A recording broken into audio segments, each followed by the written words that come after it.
All right. Alrighty. What's going on, everybody? We got the XB2 podcast, episode 417, I think it is, on this Yes. glorious August 7th. I'm one of your hosts, Randall Thor 19, the man with the million.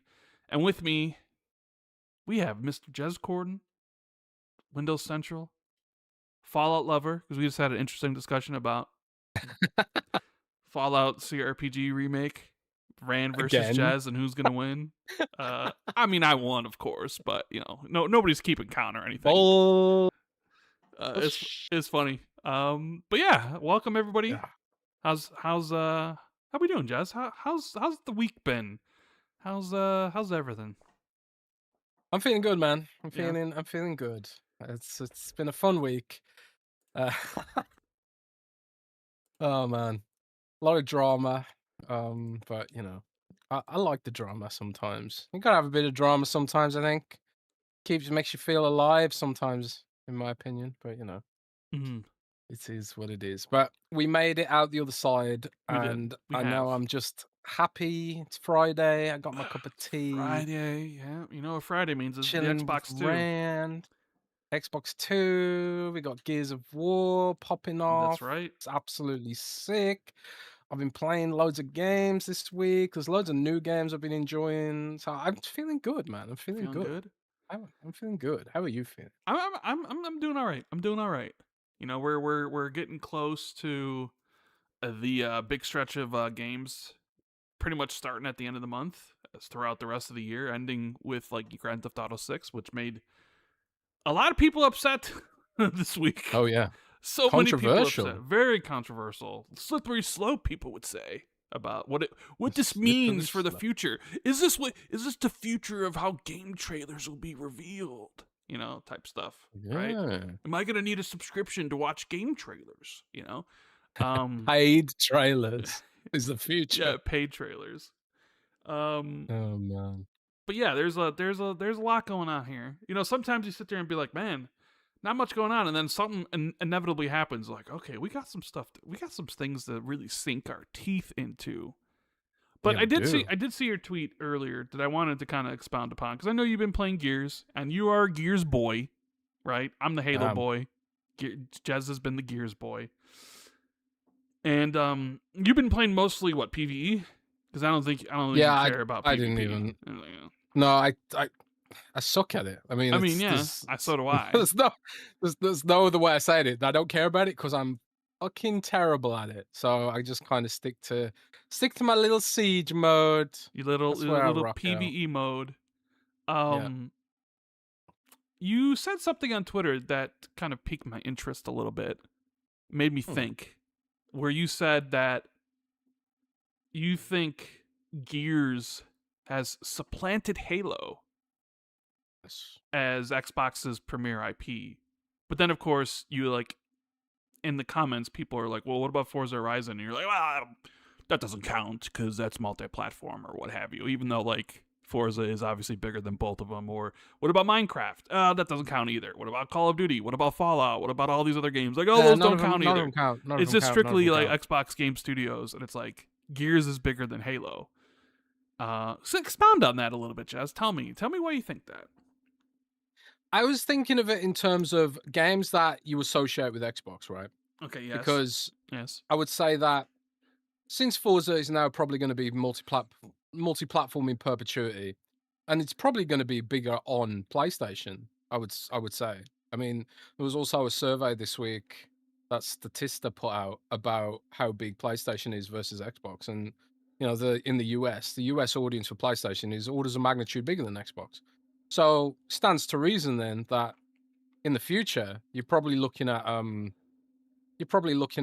situation where Forza is probably more associated with PlayStation than Xbox. You never know. I would say, at least according to people on the internet, nobody's going to buy a PS6 because it won't have physical games. So yeah, well, they could all transfer to Xbox if Xbox makes that one move of having a physical disk drive and physical dicks. Yeah, so I mean, that could change. Yes, indeed. So because Gears E-Day is exclusive, Mm. and I know they flirted with putting Gears on PlayStation, but I would say all Gears games moving forward, at least in this I mean, incarnation of Xbox, are flirted. probably going to If be. Phil was still in charge, it would 100% be on PlayStation. Yeah, definitely, definitely. But like, I just say in terms of this current incarnation of Xbox, Mm. I think like Asha's unless Xbox, essentially. Ash's Xbox, yeah, unless Halo 7 or Uh-huh. whatever they're gonna call it, Halo even more Infinite, Halo Even Infinite more 2, Infinite. Oh boy. Infinitor. Is there something Uh-huh. beyond Infinite that I'm unaware of? But Yeah, that's the question. Like, what would you even call Halo I Infinite? have no idea. That's I like have no discussing idea. like, But could they do another tier of Game Pass above Ultimate? It's like, well, what's above Ultimate? You yeah, know, I don't Game know. Pass Infinite. Guess. But Game Pass Infinite. I don't know. But anyways, point being that yeah, unless the next Halo is a banger and it's exclusive, I don't see much of a future for Halo right now, to be quite honest with you. Like Well, the way that campaign evolved has shown up has been pretty controversial, I would say. And then you've got things like the TV show, which I think did more harm to the brand than anything else ever. And then I don't know if it did I was more just kind harm to of the brand than anything ever. I think people just didn't care. yeah, well, it was a meme. Like people laughed at it. It was a joke. I mean, are we And sure? I'm just kind of like, it's just kind of a thought experiment. Like, what if the Gears transmedia stuff is really good? I don't expect it to be like on par with, say, Edge Runners or the Fallout Fallout. show. Sure, But sure. what if it's at least as good as, say, like, I don't know, like the Castlevania anime, which was like pretty good, right? Mm, What if it's just at least really solid? And then, like, and then Gears E-Day does well. I mean, if the campaign's anywhere near as good as how Siege Mode's showing up, then yeah, I mean, I kind of But see Gears becoming the flagship IP, the flagship exclusive IP for Xbox in a universe where I don't even know if Halo Studios has it in them to deliver a high quality Halo game. They cancelled that Project Echo thing, which was sounded like it was going to be a battle royale and then it was going to be a extraction extraction shooter, shooter and and then and like then a it was big like team battle game, kind of super yeah, big team and battle it's game, and then nope. like do they even know what they're doing there? I have no idea. I mean, you It's saw some of the Rebs Gaming stuff about like yeah. the one studio was making the game, like something with an A. I can't remember off the top of my head, but then they got fired like halfway through the development of Evolve because they didn't do a good enough job. I mean, that's kind of one of the things. Like, well, when you're relying on outsourcing to get stuff done Mhm. because whatever, it's like, yeah, I mean, you're at the mercy of that team, and then like, oh, like the Unreal Engine was harder to work with than they anticipated, and all these sort of things, and then you read about like, hey, there's not. I think this speaks more about not necessarily about. Of course, this is just your opinion, right? Uh, It's just but a thought experiment. the idea I'm of just wondering about it. does that say more about Gears or more about Halo? The fact that you would come out and say, because I mean, let's be honest, you are a little bit of a Halo hater, and you've always been a little bit of a Halo hater. But you've always, Yeah, a little bit. I think you've always at least spoken true Been pretty about I've been like pretty transparent about me not there is liking a Halo that big much. gulf of like Halo sales and the brand recognition that Halo has versus Gears, right?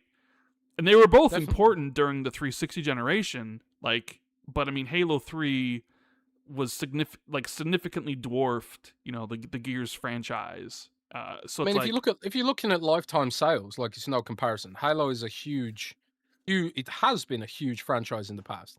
There's no earthly comparison there, not whatsoever. But that's in the past, sure, And I'm feeling really good about the way E-Day's showing up right now, and I see like the biggest Halo fans in the world, and including the sort of yeah, the yeah, creators I of see that Halo, too, but like, say a lot of I've never known a fan base more dude, down on their franchise. nobody hates Halo more than fucking Halo fans, bro. Come on, it's a meme for a reason, you know. Oh man. And I mean, I Yeah, get but it. what? But Like, why though? Why? It's because they haven't been served very I well think by the partially because stewards. can It's some of it's a lot of it's earned. I would say a lot sure. of I it's mean, earned. nobody's saying that it's not necessarily earned. There has been a lot of which is funny because when Halo Infinite came out, Halo Infinite was widely praised. You know, it reviewed incredibly well, and people really liked the single player, and people really enjoyed the multiplayer. And then all of a sudden, it didn't have any content, and was like people turned on it. But sometimes I wonder if it's simply because you're older now, and that Halo can never give you those feelings that you had when you were growing up. Like, if, you know, your first time playing Halo Combat Evolved or Halo 2 20 years ago, like, you're chasing that high, and like you'll never be able to get it, right? Maybe it was Because never just good. you can't just regain that nostalgia. But then you can say like, well, are you saying that like you know, are you hand waving away like the problems that these games have? And I'm like, no, but at the same time, it's like it is true. Like a lot of these people fell in love with Halo, like myself, back when I was, you know, in my early 20s, and now I'm like 44, and like my gaming tastes have changed since then, as I'm sure a lot of other people, you know, people's, you know, tastes change over the course of time, or maybe things that I could be patient with in the past, I no longer have. You know, I no longer have that or what have you, but Yeah. it's just, I think, you know, when you talk about all the faults that Xbox has, like, which is many, uh, there's a part of me that really thinks like what's happening, like what has happened with Halo is like, when it comes to like game franchises and not necessarily business decisions, because you could be like, here's the Game Pass shenanigans, and here's like spending all this money on ABK and all these things which cause whatever. I'm strictly talking like the stewardship of certain franchises, where you look at Forza Horizon and how it just completely was a spin-off off of a successful franchise, Forza Motorsport, that has now become the best racing game currently going for multiple releases at this point. And each, like, it's sort of seems like each release has consistently grown a little bit more. Forza 2, Forza 3, and Forza 3 broke out. And I remember doing the podcast with you and hearing that Xbox was surprised that Forza Horizon 3 Yeah. That was Forza did 3, so right? much Yeah. better than Gears. Like, they were expecting I was Gears shocked. 4 to be the big seller, and it was Forza Horizon 3. And then 4 does a little bit more. You know, they bought Playground Games. And then 5, you know, does even more. And then you have the PlayStation release, which blows it up even further. And then 6, you know, it's like Biggest ever. crazy. Like 6 blew up on PC. Like you look at like the Steam sales and the Steam trackers for what 5 did, where it was like I think maybe 30 or 40, 50,000 or something, and then like Forza Horizon 6 hit like topped out at 300,000. You're talking about a franchise that has basically grown since you know, the first game. And then you look at something like Halo, and it's like, yeah, sure, Halo 1, Halo 2, Halo 3, and of course, you know, Bungie leaves. ODST and Reach weren't as popular, but still big. And then, like, kind of like the, you know, with 343, it's like Halo 4, Halo 5, differing opinions on each. Like, Halo 4 is really praised for its campaign and its storytelling, but a lot of people hated the multiplayer. Halo 5, people loved the multiplayer, but they hated the campaign. And then Infinite comes out, and it's like finally it seemed like they put it all together. It's like both really, really good campaign, fun campaign, a really great multiplayer, but they you know, they didn't have any content afterwards, and it kind of fell off. And then you're like, okay, we changed leadership, and what do we got? It's like we got Halo Campaign Evolved Remake, which is like, this is the second one of these. Like, is that what people really wanted? Because I see people confused about like why the remake even exists. Like, who's this remake for? And I'm like, I think that's confused about it. no, I think it's pretty apparent why it exists. One, they're switching the engines, so they want to give everybody kind of like, them on the tools. okay, Unreal Engine, so it's like easy to just redo the first game. Plus, all right, you know, we need something for the 25th anniversary. What better way to do it than making this new game that we need to train people on Unreal? And we're going multi-platform. So, you know, you put this game on PlayStation. What better starting point for people to have than Halo 1? And then we could eventually do all of them, put it on there to make even more money. You know, as part of like, so I that's who it's for. It's like it's to like train up the employees on Unreal, sell the game to the PlayStation audience because you're going multi-platform, and celebrate the 25th anniversary. But like, obviously, that's previous administration thoughts. But here we are, and you hear about like the future of the franchise, and it doesn't really seem great because it doesn't seem like is anybody even working on anything? Like, is there do like I asked the question, is as much as I did enjoy Halo 1 remake, replaying it in co-op and stuff, like if you were to tell me their next game is Halo 2 remake, I'm being like, are we going back to the same well too many times at this point? Like, is that what people really want for Yeah. like I'm not sure. And like, okay, well, there's not an actual like next game in development. There's not a remake in development. I'm like, so what is going on here? So it's like I don't know, like the decline of Halo under Phil and like Matt Booty, Matt Booty running the studios, and like the shit they had to, they with what happened where it was supposed to launch with Series X and it didn't, and all the bullshit that went along with all that, and all the stuff that's going on now. It's like the fact that you think Gears is more of a flagship now than Halo just really highlights the I the think it mishandling depends. of the franchise, because Halo should be, I'm not saying it should be bigger than Forza Horizon, because I do sort of feel like there is kind of a ceiling, but Halo should be in a much better position than it currently is, Mhm. in my I opinion. think as you've been explaining this, I just thought of a common denominator with Matt Booty's handling of studios. Yeah. When he can treat a game as like a service or a system, the games do really well. Like Minecraft, Flight Sim, Forza. Well, I mean, The common denominator, Flight Sim didn't necessarily set the world on fire with their last release, though. dude. I, I tell you, do you want to know where the money is in Flight Sim? I know it has a lot of microtransactions and everything, but I'm saying, No, no, no, no, no, no, no, no, no, no. It's beyond that. okay, It's licensing. It's licensing hardware. So the people who buy accessories for Flight Sim, some of which cost thousands of dollars, seriously, they are sickos, man. And Microsoft licenses that shit. Like flights, do not underestimate Flight Sim. Like that is a I was huge more business. talking about But like I when mean, the game came out and like it significantly like performed work, not sure. sales wise, but like people. I mean, go look at the reviews. It was like, No, but sure. This basically enhances my point though, sure, because yeah, I get it. it's like it's again like Matt Booty's success with Minecraft was merchandising, right?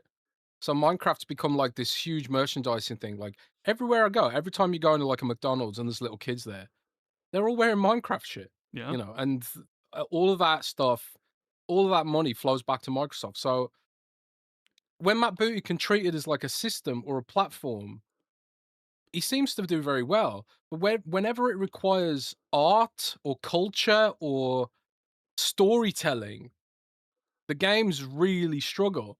And I don't know what it is about Microsoft's production wheelhouse which leads that to happen. Like, when's the last time like Microsoft's had some successes with story-driven games, but it's been a rarity, I would argue, And I don't know if it's because they underinvest in writing or, voice acting or, I think Gears has had like pretty consistently decent writing and some like great moments. Like I thought the ending of Gears 5 was particularly moving, personally. yeah. Too bad you never But see the conclusion of that. yeah, maybe. But I do think like, you know, there are exceptions, sure, but like I just generally speaking, the games that have done really well for Matt Booty's Microsoft are these sort of software kind of games. And I don't know why that is. I think it's just again, it's It's an interesting to think about. interesting thing you bring up. But since we're on the topic of Halo, and one of the things I put in the title was we Do we do need to have do an ad some. read, by the way? Well, we will. We're gonna get through this first, right? All right. Get some people Cool, in cool, cool. here to talk about this, but um, the Alini Analytics, who for whatever reason seems to know the sales of all the games, and it's like, yeah, you could always take it with a grain of salt. Like maybe it's true, maybe it's not. It's not like Microsoft has come out, which is odd because Microsoft typically likes to like highlight player numbers, and Mm. as far as I know, they haven't said anything about Halo yet. How long has Halo been out now? For a Mm. week? Has it came out what? When did it come out? came out the 3rd, right? It came out. Was it this Tuesday that it came out? This past I Tuesday? Was it I last? don't know. I've got no concept of time anymore. Oh Sorry. no, I think it was the 28th when it released. So it's been out for It had an early access it's thing been though, out for like unless I'm it's going been out like a crazy. week and a half plus the early access. So like early access, it's been out for 2 weeks essentially. Um. So, but anyway, there's been no reporting about how well the game is done from at least Xbox and Microsoft's perspective. No player numbers, no 2 million, 3 million, 4 million, 5 million, or whatever the number would be, right? Nothing, just kind of Yeah. silence on that. But Elite Analytics, they came out with sales estimates that they think, and like I said, you take it with a grain of salt whether or not it's true or not. But a lot of people seem to think it is true, or they've been enough reporting where people say like, yeah, it's kind of close. But uh, they reported sales of Halo, and they weren't particularly strong. In fact, I mean, they got completely destroyed by two old ass Call of Duty games. On with Black Ops 2 selling like 8 million copies and Black Ops 1 selling 3 million Oh, copies, that is which so weird, bro. and even like Assassin's Creed Black Flag remake, which sold pretty damn well. Like Ubisoft even said themselves, like it exceeded their expectations. So it's like, for whatever it is, this month people were just like, remix, give us old ass remakes, Halo, Black Ops, like Assassin's Creed, and like even the top 10, there was Minecraft in there, which is old as hell too. So people just liking old games, but Halo came in there at the bottom. Granted, like a little bit less time on there because it came out towards the end of the month, and Mhm. it sold like 350,000 copies. Although they did mention that like it's sold including like the beginning of August, it's up to like Mhm. 425,000 copies on PlayStation. It sold something like 200,000 copies on Steam, and about 900,000 copies on Xbox and Xbox PC. So you add those numbers together, you get about like 1.5 million. I don't know what Game Pass has done because they haven't announced anything yet. But I mean, this is kind of like, you know, you could argue like Halo should never have been on PlayStation. Like there's the whole Project Latitude and the multi-platform approach that Microsoft has implemented that a lot of people have said has Yeah. sort of damaged the brand, which I think me and you both agree with, and me and you both said like this isn't going to work and it's going to come back to bite you in the ass and blah blah blah blah blah. Yeah. So when you see these figures, my first thought was like we went multi-platform, damaged the brand because of it. Also, we could sell maybe when it's all said and done an extra million copies of Halo on PlayStation 5, which or even less.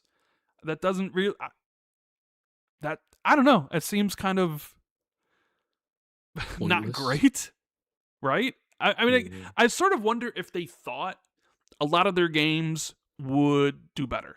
Like, I wonder if they thought their games would be more of the Forza Horizon variety. Not saying like all their games would sell just like Forza Horizon, but when you look at what Forza Horizon did, I mean, that's a clear being like, hey, that's a massive success for the studio, for the game, etc., etc. And like even with the first one, the Sea of Thieves, it's like big success for the studio, big success for the game. But it really doesn't seem like everything since then, like Starfield didn't really seem to set the world on fire. Granted, it was 3 year time gap, which I think does make a big difference. Indiana Jones didn't like. I didn't really seem to, and then maybe that just goes for overall like Indiana Jones does. But I mean, I think we saw reports that the game was successful. So Doom: The Dark Ages, I mean, we talked about that before. It seemed to suffer, and you just kind of look at it and it's just like, was the Project Latitude and the multi-platform approach the wrong one, or is this more of a combination of Halo Combat Evolved, where it's like people weren't interested in a remake of Halo 1, whether to them it didn't look good or it didn't review well, people just weren't keen to replay a 25-year-old game, or maybe the price was too high. Like it's just the campaign and it's $50, $70 if you want to Yeah. play it early. Did they overestimate the popularity of Halo, where they thought, oh yeah, people on PlayStation will buy it because it's a novelty, whereas like now you sort of the novelty seems to have worn off on Xbox games on PlayStation, similar to how like the novelty of PlayStation games wore off on PC. Where like, yeah, like God of War comes out and people are like, holy shit, God of War on PC, gotta own this. This is a seminal moment in time. Holy shit. Or Horizon Zero Dawn on PC, gotta own it. But then like each consecutive release afterwards kind of does less and less and less and less. And it kind of also like, makes Sony be like, hey, we're not really making that much money on here. Maybe we need to double back down on our own ecosystem. We're pulling back from PC. I sort of wonder if they look at this and they look at these figures and they'd be like, this just wasn't worth it. Like it's done more damage to the overall brand than it has actually helped individual franchises. What do you think? Well, it goes back. I think it goes back a little bit to what you were saying on a previous show about this whole like, because Netflix has an issue where people don't show up for the second season. Yeah. Right? And I don't really know why that is, but it does seem to be a common pattern. And it does seem to be like something that's spreading across the gaming as well in some ways. I suppose like if you were relying on some kind of novelty to sell your games on PC if you PlayStation, or sell your Xbox games on PlayStation if you're Microsoft, then it's kind of like, I don't know, it's a negative feedback loop for that user behavior, which I don't know why they do that. I am a psychologist, but it does seem to be a thing, and also another thing you said on a previous show was that, like, I think you said this, or maybe it was someone else, but it was like, if a game's exclusive, it sort of like Xbox fans might show up for it more than if it was multiplat in some cases. I'd say like exclusives typically get more hyped up by fans, by the press. They're like more. People talk about them like in a console war context. Like I've written a bunch of articles about Gears beta and stuff, and I'm gonna write a bunch more. And I noticed something that I almost kind of missed, Rand. I almost missed it. Console war comments. Fanboys coming in and being like, "Oh, this game sucks," blah blah blah blah blah. When they were multi-platform, the engagement was lower because there was no one coming to tell me the game sucked all the time, Or, "Oh, you only like this because it's on Xbox." So like, when they were multi-platform, nobody gave a fuck, because it's like, it's that whole sort of like, well, I don't have to cope and sort of, I don't have to like express my anger. They don't have to cope and seethe and mauled, essentially. Yeah. I mean, so I guess sort of lowers, if there's less engagement, then it lowers it in the algorithm. So like it's almost like free hype and free marketing if it's controversial just by nature of the fact that it's exclusive. I mean, even you look at Gears right now. Gears is exclusive, and you can definitely tell there's a lot of people hyped about Gears. A lot of Xbox fans excited for it, and it pissed off a lot of journalists because it went exclusive. So, like, being exclusive is a big marketing moment for the platform itself, for the game. Gives more eyes on it. Not saying necessarily it'll do well, because there are exclusives that don't sell that great, but you can. It's definitely like an injection. It's almost like a big marketing push where like your platform is like in the forefront. It's like, this is Gears E-Day. And it's like, but the interesting thing is, I know like we're focused on like, hey, the Halo sales on PlayStation, but I do want to point out the Halo sales on fucking Steam were pretty small. And I know it's like, well, there's no Game Pass on PlayStation, and there is Game Pass on PC, but 200,000 copies sold on Steam that's not great either. A lot of people are. I think a lot of people are taking up PC Game Pass for specific releases. Like, sure, and then they maybe said they're just like, I don't care about owning Halo. I'll just rent it via Game Pass. Sure, that could be it. It could be it, but I mean, like they've said like 900,000 copies between Xbox and Xbox PC. So, but I'm just saying, like 200,000 copies on Steam is not really good by any stretch, especially for a release like I Halo. think I mean, I think word of mouth's probably damaged it a little bit. I think you know what could have helped Halo campaign evolve is if those new missions were good, but they were just like completely forgettable. the new Like, missions were the reason I even wanted to play the game in the first place. yeah, Because remember, originally same. I wasn't interested because I was like, I've played the Halo campaign, I don't know how many times, like, and then it was like, oh, we got 3 new missions, and I was like, oh, well, okay, now I'm interested in playing it. And then Yeah. like I played them, and they were just okay, and it got me to replay the whole game again, which made me like still realize like, I love Halo. I always will love Halo. Even though Halo Combat Evolved's not my favorite or even near my favorite, it was still like an enjoyable time. Could the game have been better? Absolutely. Like nobody's saying the game's perfect by any stretch of the imagination, but I just sort of wonder, like, does Xbox look at these figures and they'll see this stuff, and does that make a better case for other games in the future to be like, yeah, because I've always said Xbox and PC should be more than enough. Mm. Like, like there are plenty of games that blow up on Steam that don't have a PlayStation counterpart, and it's like they do perfectly fine. Like PC and Xbox should be more than enough to do what you ever need to do. And honestly, like I don't know how Xbox. I mean, I kind of know how Xbox fans feel about this, but if you even released a Switch version, I don't think people would care. I think it's strictly the PlayStation Mm. version. Like if you release like Halo CE on Switch 2, which by the way, are you still surprised this far into the Switch 2 launch that there's basically no Xbox games on Switch 2? It is very interesting. Did they But just like stop? the Like you thing, would have think like Halo is going to be on there, like all these other, all these other games would come, like that'd be another like revenue source, but it just never materialized, at least as of now. And I don't know if it will, because it seems like Asha and company have a different thought process about exclusivity and the platform. They're always talking about that. I mean, hell, one of the topics that we have here, which I guess we could just briefly mention before we go into an ad read, but I mean, she one of the most two of the most long requested features that fans have had regarding like Xbox sort of guide dashboards stuff that's not like game related. Well, actually, 3 mm, of them. One, we had the back and pack coming to PC, right? And then they're including achievements for the OG games, which was always high up there. People have been like, let's do it.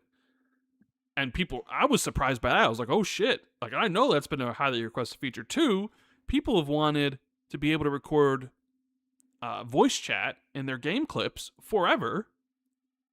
yeah, And since the Xbox One. yeah, and now that's finally coming. And then maybe the most requested or up there, Xbox is going to get their own version of Platinum Trophy. And, so it's like, these are things that never would have happened under Phil. I mean, the Platinums thing was all. I know I've mentioned this before. The Platinum thing almost happened two times under Phil. And it just kind of always ended up being like priority shifted. So, but like the game clip stuff, like the OG achievement stuff, these are all things that could have happened then, but never did. And I know it's like one of those things where you look at it like, well, it's an easy PRW, and it's like, I understand that, but it's also giving the fans what they want. These are things that people have been asking for I mean, like a decade, if not longer. Like Yeah. we want these things on our platform, but it seemed like previously Xbox didn't want to do any of that stuff, or wasn't interested in spending any more resources or time on building out console features. Instead, they wanted to like do more stuff with mobile, or do more stuff with cloud gaming, or do more stuff on the PC side of things, rather than build out a better feature set for console. And now it's like, okay, they seem to be investing a lot more into the console, Yes, I mean Phil was using a lot of the budget to find the growth they were demanding. So the things that we take for granted that are now invested in and ticking over, like cloud gaming, that's invested in, and that's ticking over. Xbox Play Anywhere, that's invested in, that's ticking over. Xbox PC app is now like serviceable, Hmm. could use more improvements, but it's ticking over. Like it's Serviceable. functional now. Yeah, Serviceable. What a it, great it ring of endorsement after 10 yeah, years. yeah, yeah, yeah, yeah. But it's functional, right? And a lot of the problems there were on the Windows side rather than Xbox's side, to be honest. But we've it's been a long road to get here. But that's why some of that stuff happened, and it's a lot of it's like, what have you done for me lately kind of thing. Like Phil could have like used budget on, platinum achievements. But that was never gonna be the thing that gave him the spreadsheet that Amy Hood wanted him to deliver. So it's kind of, it is what it is, I suppose. Hmm. It's what do you say, Rand? You live long enough to see yourself become the villain or Yeah, yeah. whatever. I You don't know. know.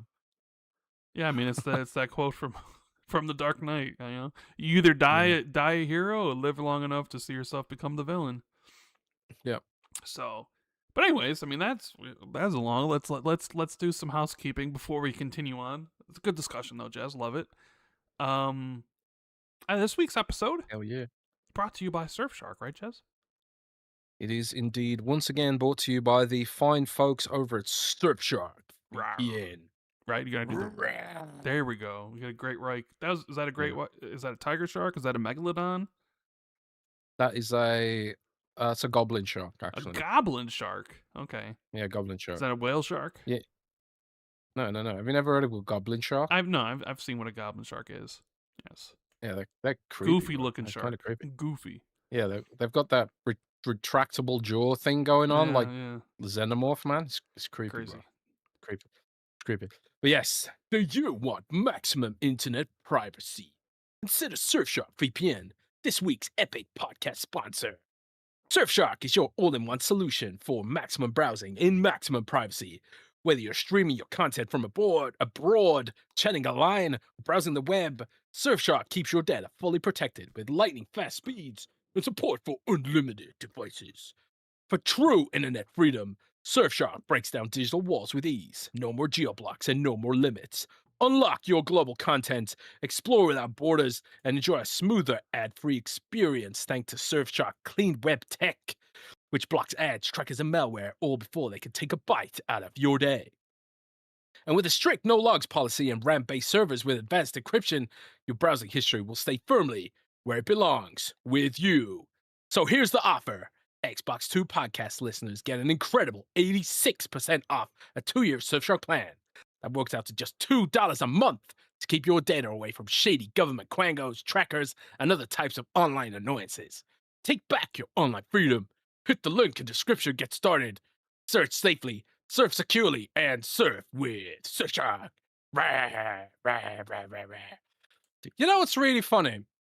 When Mm-hmm. I've noticed, Rand, like whenever we've been with Surfshark now for like almost a couple of years, I think. I don't think it's a couple years, but yeah, long. I mean, No, probably a about a year. year, about a year. Like other professional podcasters, they will record one ad read and then just roll it as a clip. But for Sure. some reason, I do the I just do it manually every week. That doesn't seem particularly efficient.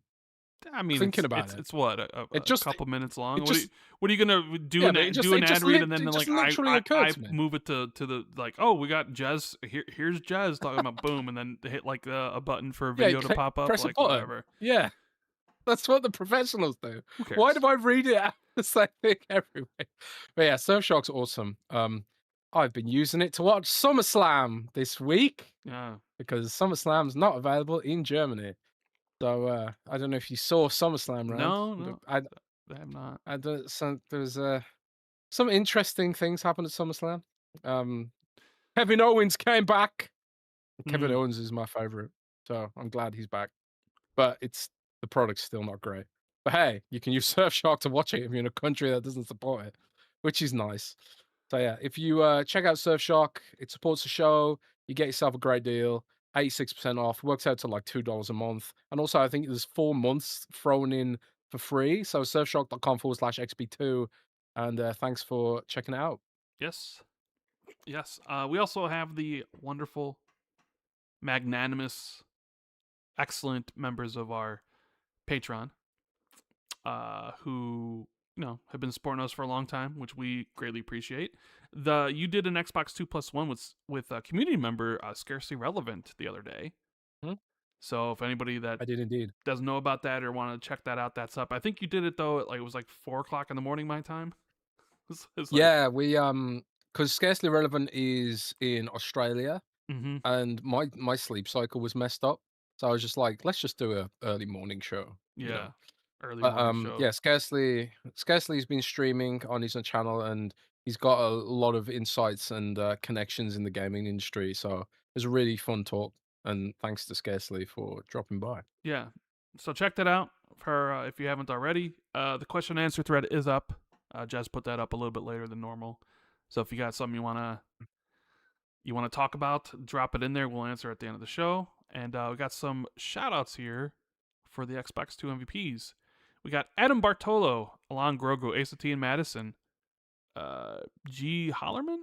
Or no, Ace Madison, G. Holler. Is that one word or two? I can't tell because I think it's one. Oh, I don't know. Battered He changed Haddock, his name. Biggs Country, Bright Tundra 1, Silas, Deku 250, 2511, Discarded Caboose, NX, Governor Grimm, I Am Chuck Dub, I Mike Zero, Inner Machine, James Moore, James Wiseau, Justin Duel, James 93, Katrox, Laser Wolf, Matt, Murray, Pat Rock, Frosty, Psychomantits, Psychomanus, Ara Stonk, Sean Kramer, Shay Elephant, Shrapnel, Tricks Are for Trey, Vito, Wagerman, Wolfgang KPZ, and Youngblood.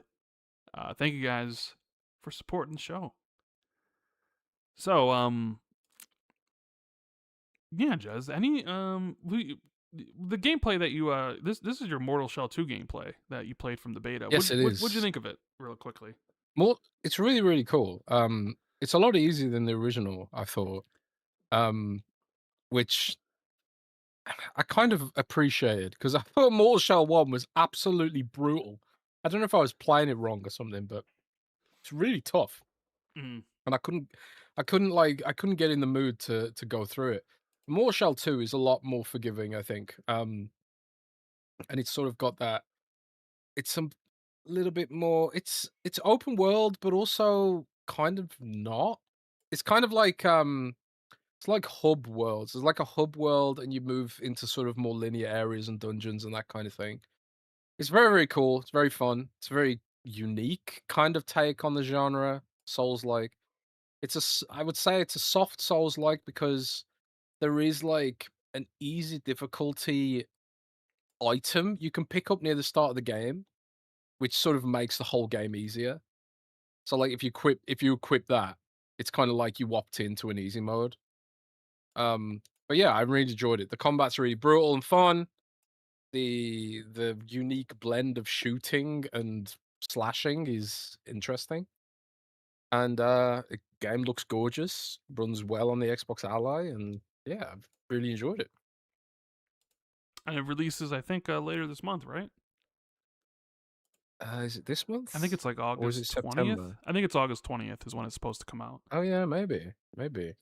So something to look Yeah. forward to there. Let's see. You know what I wanted to talk about first? Um,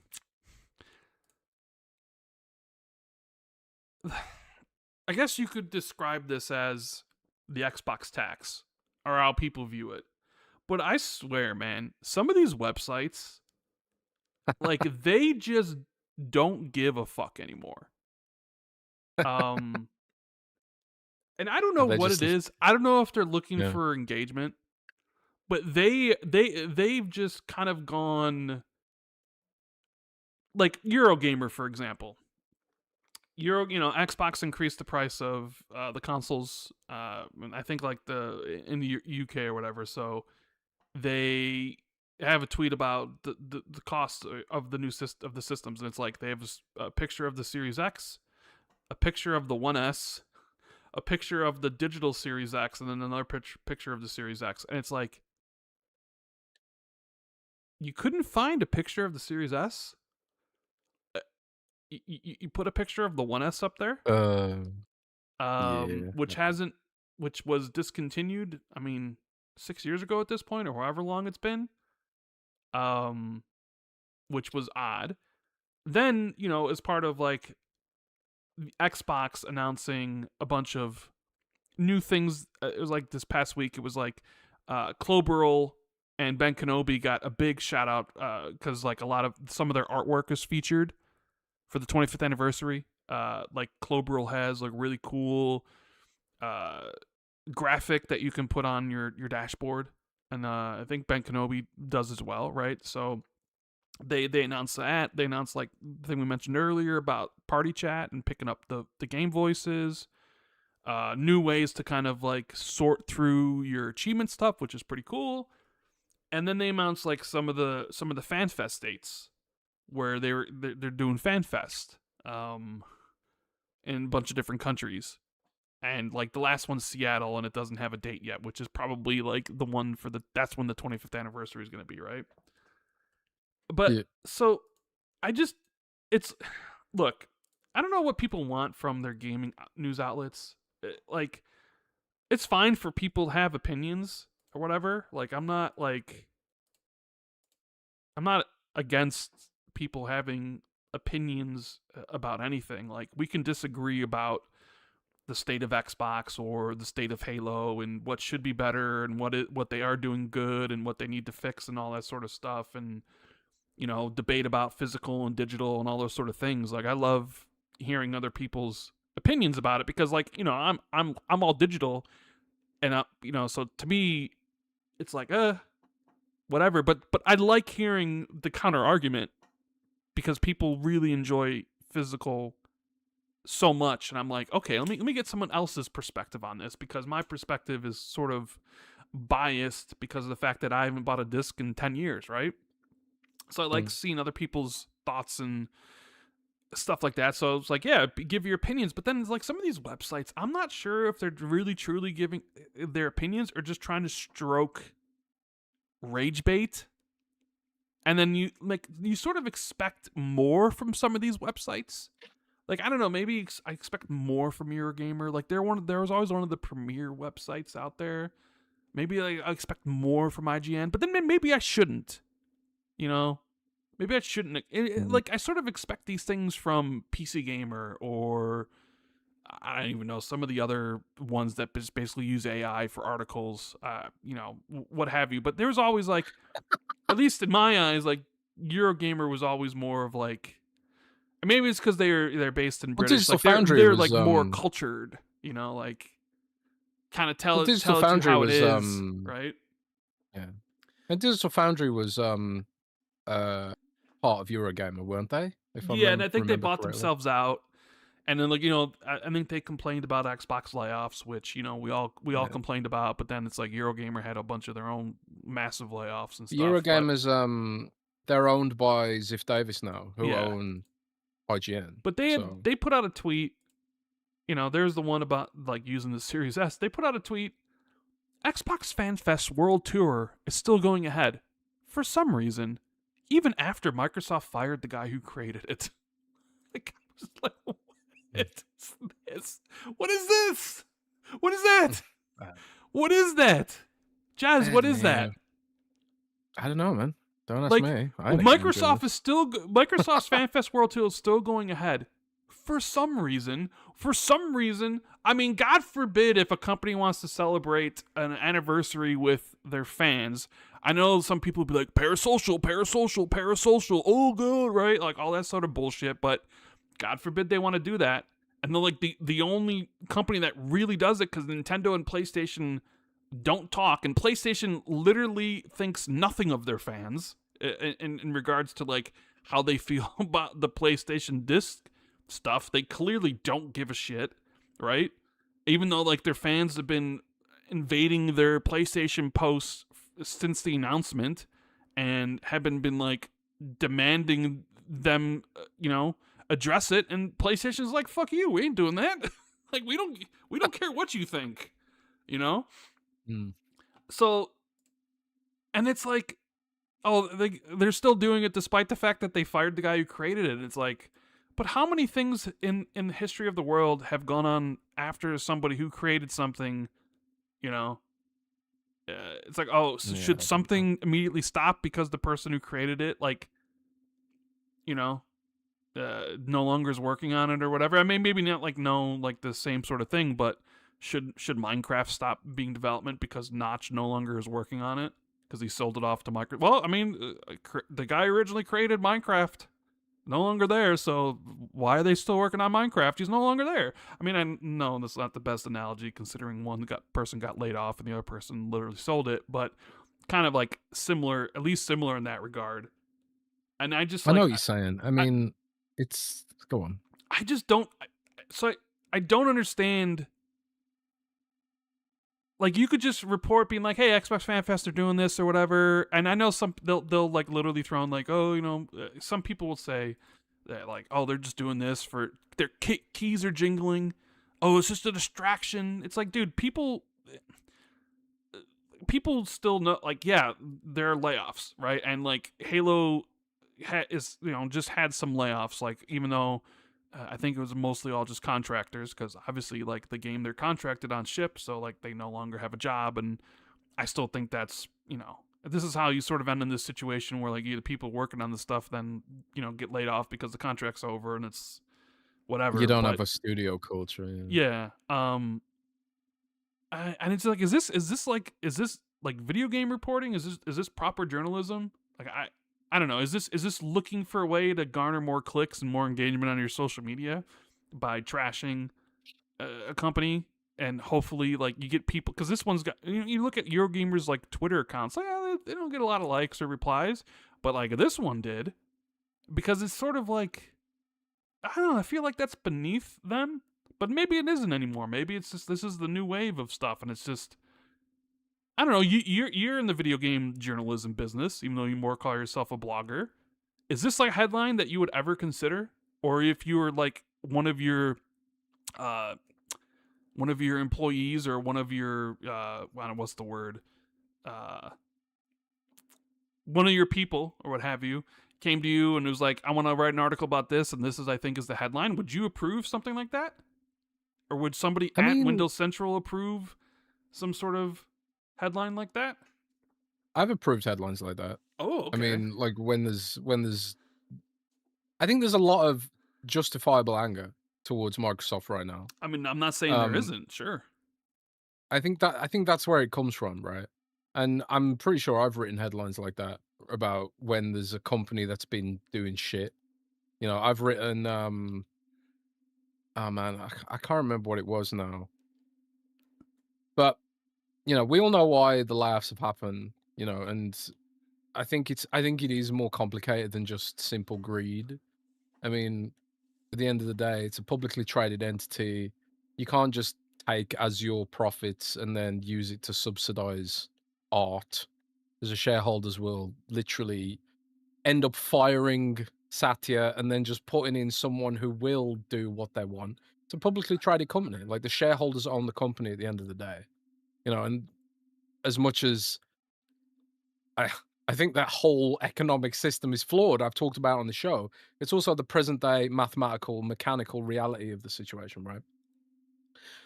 But at the same time, it's also kind of like Xbox has always been the punching bag, and it's when Xbox was doing everything right, and before all this stuff was popping off, that was still the punching bag. And I think this is sort of like an opportunity for people who never liked Xbox to feel like they can express that they don't like Xbox or its fan base or Mm. anyone who likes Xbox. They can do it while feeling like they won't get called out on it as much because everyone's mad at Microsoft right now. Honestly, I don't remember a time I've been covering Microsoft now for 12 years, 13 years, something like that. The first few years I was doing it as a hobby and now like professionally for about 10 years or something like that. Um, I've never known generalized anger towards Microsoft in general than I have over the last few years. And it's not just like it's beyond gaming. It's things like, like if you go on like Linus Tech Tips, for example, like these mega tech YouTubers like Linus Tech Tips or Gamers Nexus, for example. Gamers Nexus, uh, in his most recent video, are talking about poisoning artificial intelligence, which is a great video, by the way. And a fun topic. And in that video, he's talking about how their Microslop T-shirt is the best-selling T-shirt they've ever put out. Right. You know, I mean, it's cool. Yeah. so it's like Microsoft's earned this sort of cavalcade of negative perception beyond gaming. You know, the data centers that are noisy, polluting, and pissing everyone off, pushing up electricity prices, and that's before you even start talking about the climatological impact. Like Microsoft's shown its whole ass over the last few years. So I think part of it is that, like, the writers at the end of the day are human beings too. They're not robots. And I think there is a lot of generalized reasons to be pissed off at Microsoft in general right now. So Sure. that's kind of my thought I'm not process on saying it. there isn't. I'm just No, saying of like course, but I saw that one and I was just like, okay. But then there was the other one. and there's more elegant ways to show up. There's more elegant ways to show up about it. You know, like do a report or something.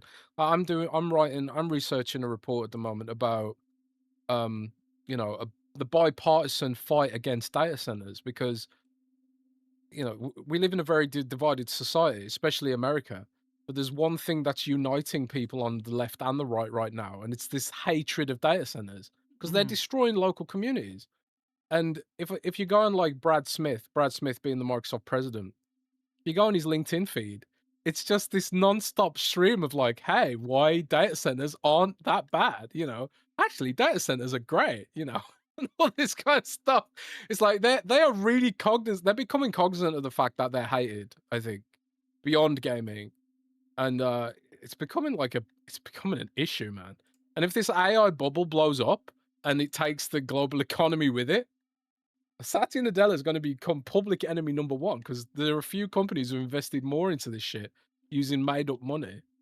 So I don't know. It's a strange time for covering anything, and I think gaming is just people who are into gaming are very passionate people in general, and I think it's just a coalescence of all of these factors into sort of one generalized expression of anger, I suppose.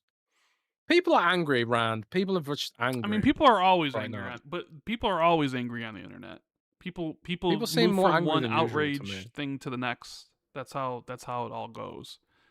I Um, feel like people are more angry than usual, though. there's a lot of Maybe things I to don't be know. there's a lot of things to be upset about with the state of the world and everything that's going on. Like it's almost overwhelming I considering how many things live, are.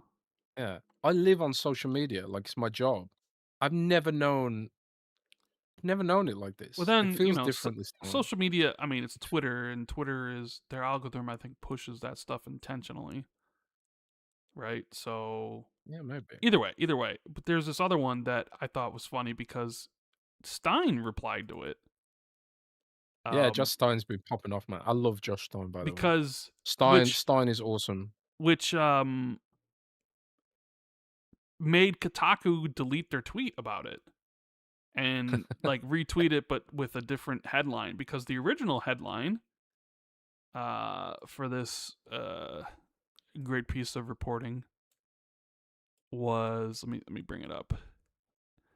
When you don't this has to do with the disc to digital stuff, which I think most people, if not everyone, thinks it's a pretty good idea, right?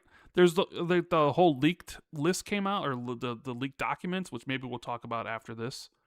Uh, it's like, hey, the idea of like, here's my disc, put it in there and get a digital copy, and I could just put the disc away for good. And if I have a Series S now, that I could play that game on my Series S because the games are tied to my account, and it just acts like a digital version of the game, which is great. I don't really see any like negativity towards it. It seems like most of it is pretty positive. But this is how Kotaku angled it. They tweeted, when you don't have a lot of new stuff coming for reasons, fill out your content pipeline with old stuff. Right? It's so I It's, see this is when like the anger starts yes. being silly. It's And a so bit silly. this is how I the would say. article ends. All these developments seem to be part of Asha Sharma's Great Reset, which, not necessarily true. The This to Digital thing was obviously like, They've been working on this well, for not years, for by the way. years. So, I mean, yeah. And while these developments are heartening for those of us with a library of physical Xbox games or those who just want to ensure Lost Odyssey remains accessible in the near and far future, there is a cynicism to it all. When you've all but stopped up your new release schedule by canceling projects, stop there. What cancel what projects?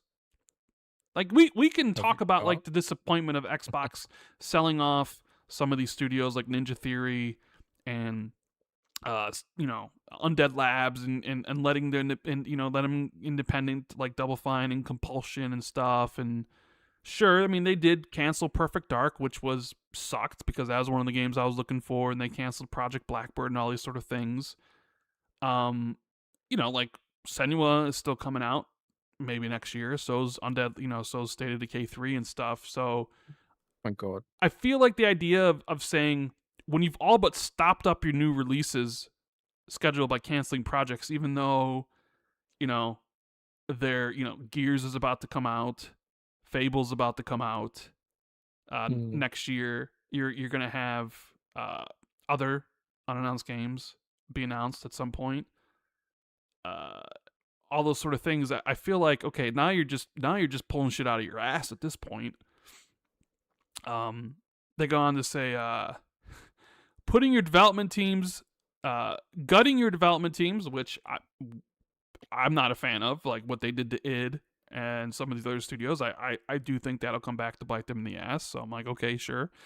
And spinning off the rest, which isn't necessarily a bad thing. Like I'd rather have Double Fine continue to exist than Microsoft shut them down. Because if this was another like publisher, Double Fine would just cease to exist. For whatever, I mean, say what you want, but like Xbox at least tries to let the studios find like continue to move on, where other places would just shut them down and not give a shit. Um, Yeah. the only way you're gonna get new content in your pipeline is by filling it with old stuff. And I was just like, this is like just kind of demonstrably false, in almost a lot of different ways. And then Stein replied by saying, I'm not going to comment on rumors and speculations, but that social copy is a choice, y'all.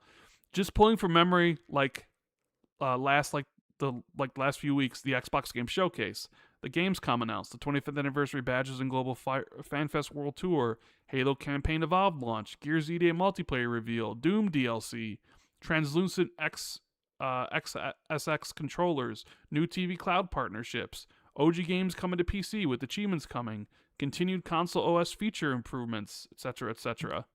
See, this is one thing, right? I really like the video game journalists hate me, right? They hate me, and I think part of it is because I don't treat Microsoft like a monolith. Like it's not a monolithic company. There are thousands of employees at Microsoft and thousands of employees at Xbox, and they are doing their best in a system that is hostile to all of us, all working people, right?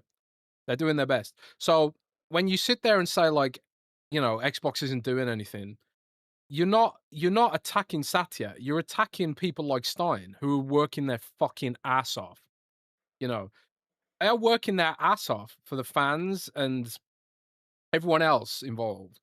And like when you treat Microsoft like a monolith because of the decisions of a select few, you kind of give those people more power, and it's kind of like it's what you claim you're against is that like that these CEOs and whatever should have all the power.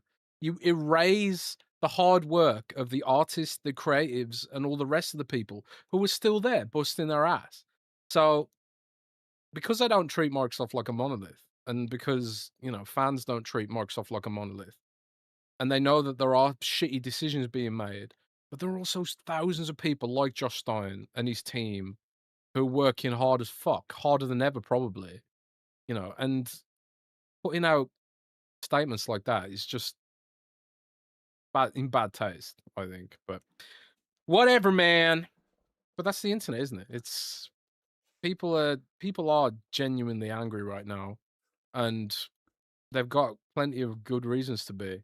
I just hope I just wish people could direct that anger in a more constructive way and not, like, create more collateral damage, create more problems. Yeah. But human race gonna human race, isn't it? Um. So I mentioned the positron and the back and pat internal documents leak. You talk about that at all? Do you know what's going on there?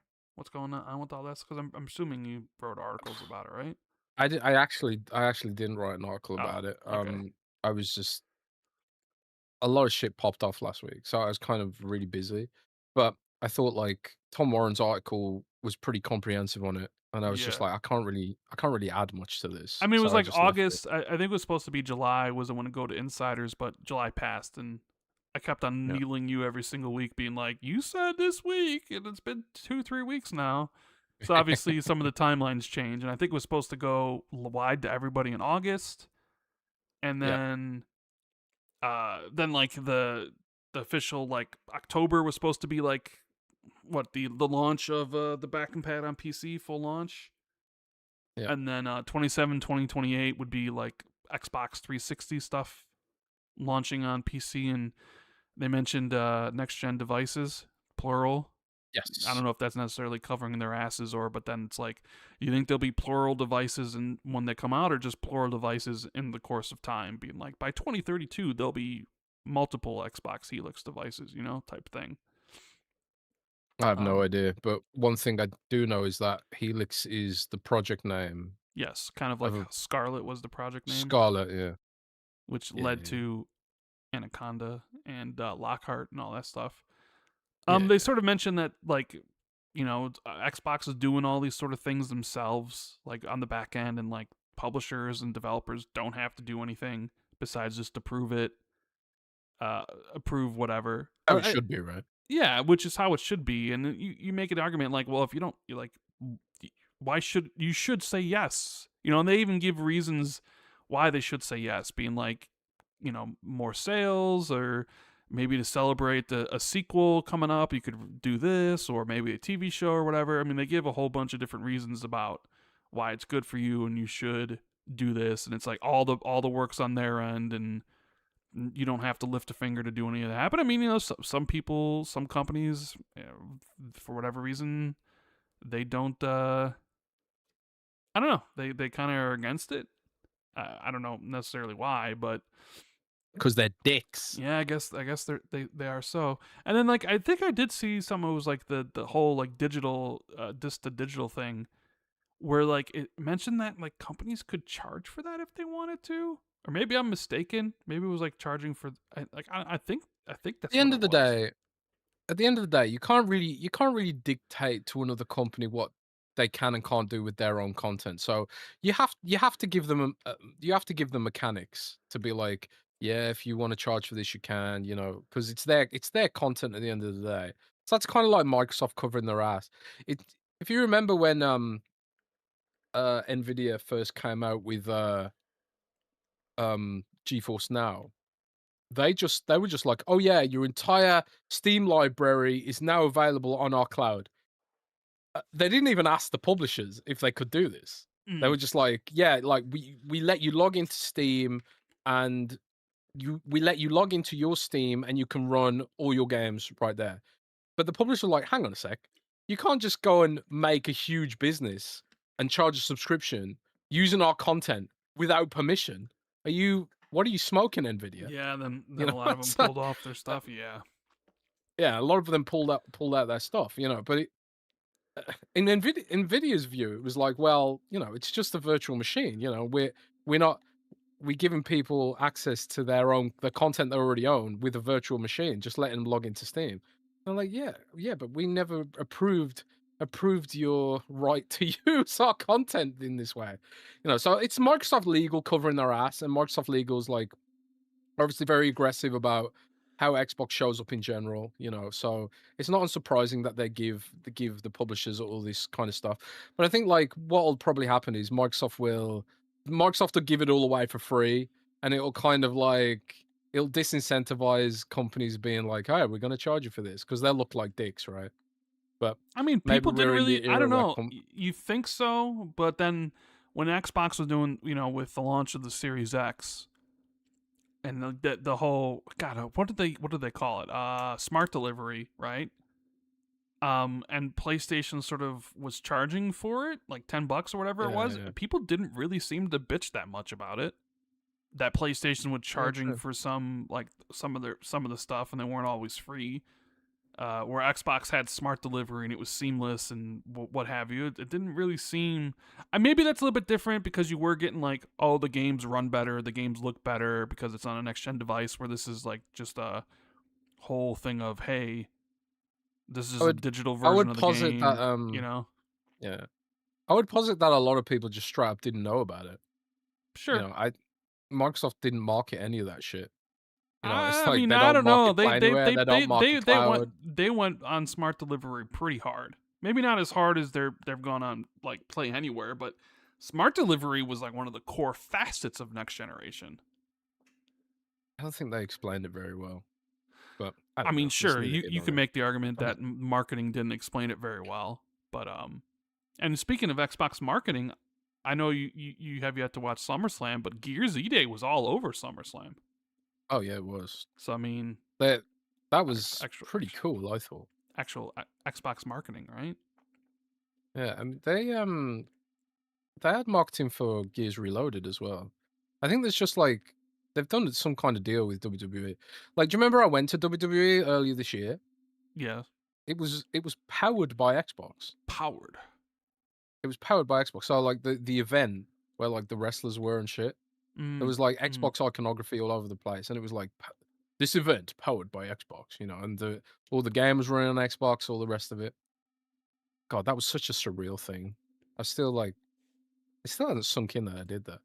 But Right. yeah, so I think Xbox has some kind of deal with WWE, and maybe they see some like overlap with their core audience, I mean, but clearly I don't know. there's there's probably a significant overlap of people who watch wrestling and people who play video games and stuff, right? I think specifically Xbox though. Possibly, but I've also seen them, What do you call do them? Ball and gun? ball and gun Ball gamers. and But gun game? I've seen them also market PlayStation games, so it's not specifically just Xbox. They've done that stuff for PlayStation stuff. Yeah. Let me get a couple of super chats here. We have and Andre, who says Project Hail Mary, great movie. It reminds me of Outer Wilds, a sci-fi masterpiece where you also explore space to solve the mystery of your dying son. Been trying to get Rand to play it since gifting to him 3 years ago. Yes, he gifted it to me, and I still have yet to play it. I have it downloaded though, so it's on my list to play at some point for sure. And people love that game, like people love Project Hail Mary. So I still haven't watched that. it'll it'll get played at some point. Chuck I haven't Norris watched says, it or played it. Or finally the got game. my 4 kids off Roblox, and now all they play is Wobbly Life. What the hell's Wobbly Life? Yeah, dude, Wobbly Life's popping off, Is man. so Might be the next big I was seeing thing. some about Roblox is kind of in a bind, like their revenues down or like stock prices way down, and what's going Yep. on there? What's going is the Roblox stranglehold of the video game market about to end? What's going on, Jez? It's really interesting what's going on with Roblox. So Kids are fickle, man. They'll be there one kids day and are then fickle. come gone the next. So what Roblox tried to do, like I've read quite a lot about this because it's quite a big deal in the industry. Like Roblox, Or like Roblox, what Roblox tried Roblox. to do is like they're like, oh damn, we got to protect kids against predators. Screw that, we're not doing that. Yeah, it's like multiple things. So first of all, shareholders were worried about the fact they have to protect kids Oh yeah, because those damn kids. protecting kids protecting kids means less money, Yes, right? yes, because we have to spend more Protecting, money. Yeah, yeah. So yeah, they got to spend more money, and also because the kids sort of there's less engagement involved because if the kids are sort of restricted on who they can talk to, they're less likely to be engaged. So uh, predators are big business for these companies. Like, I don't know if you know, I don't, slight aside, but I don't know if you saw not Amazon, Meta, Facebook was just fined to the tune of $1 billion for not protecting kids. mm, So, they're going to appeal it because they know that if they have to protect kids, it's going to be worse for their business. Basically, these companies are fucking scum. So yeah, Roblox. That's one thing, is that Roblox has to protect kids, and they don't like it.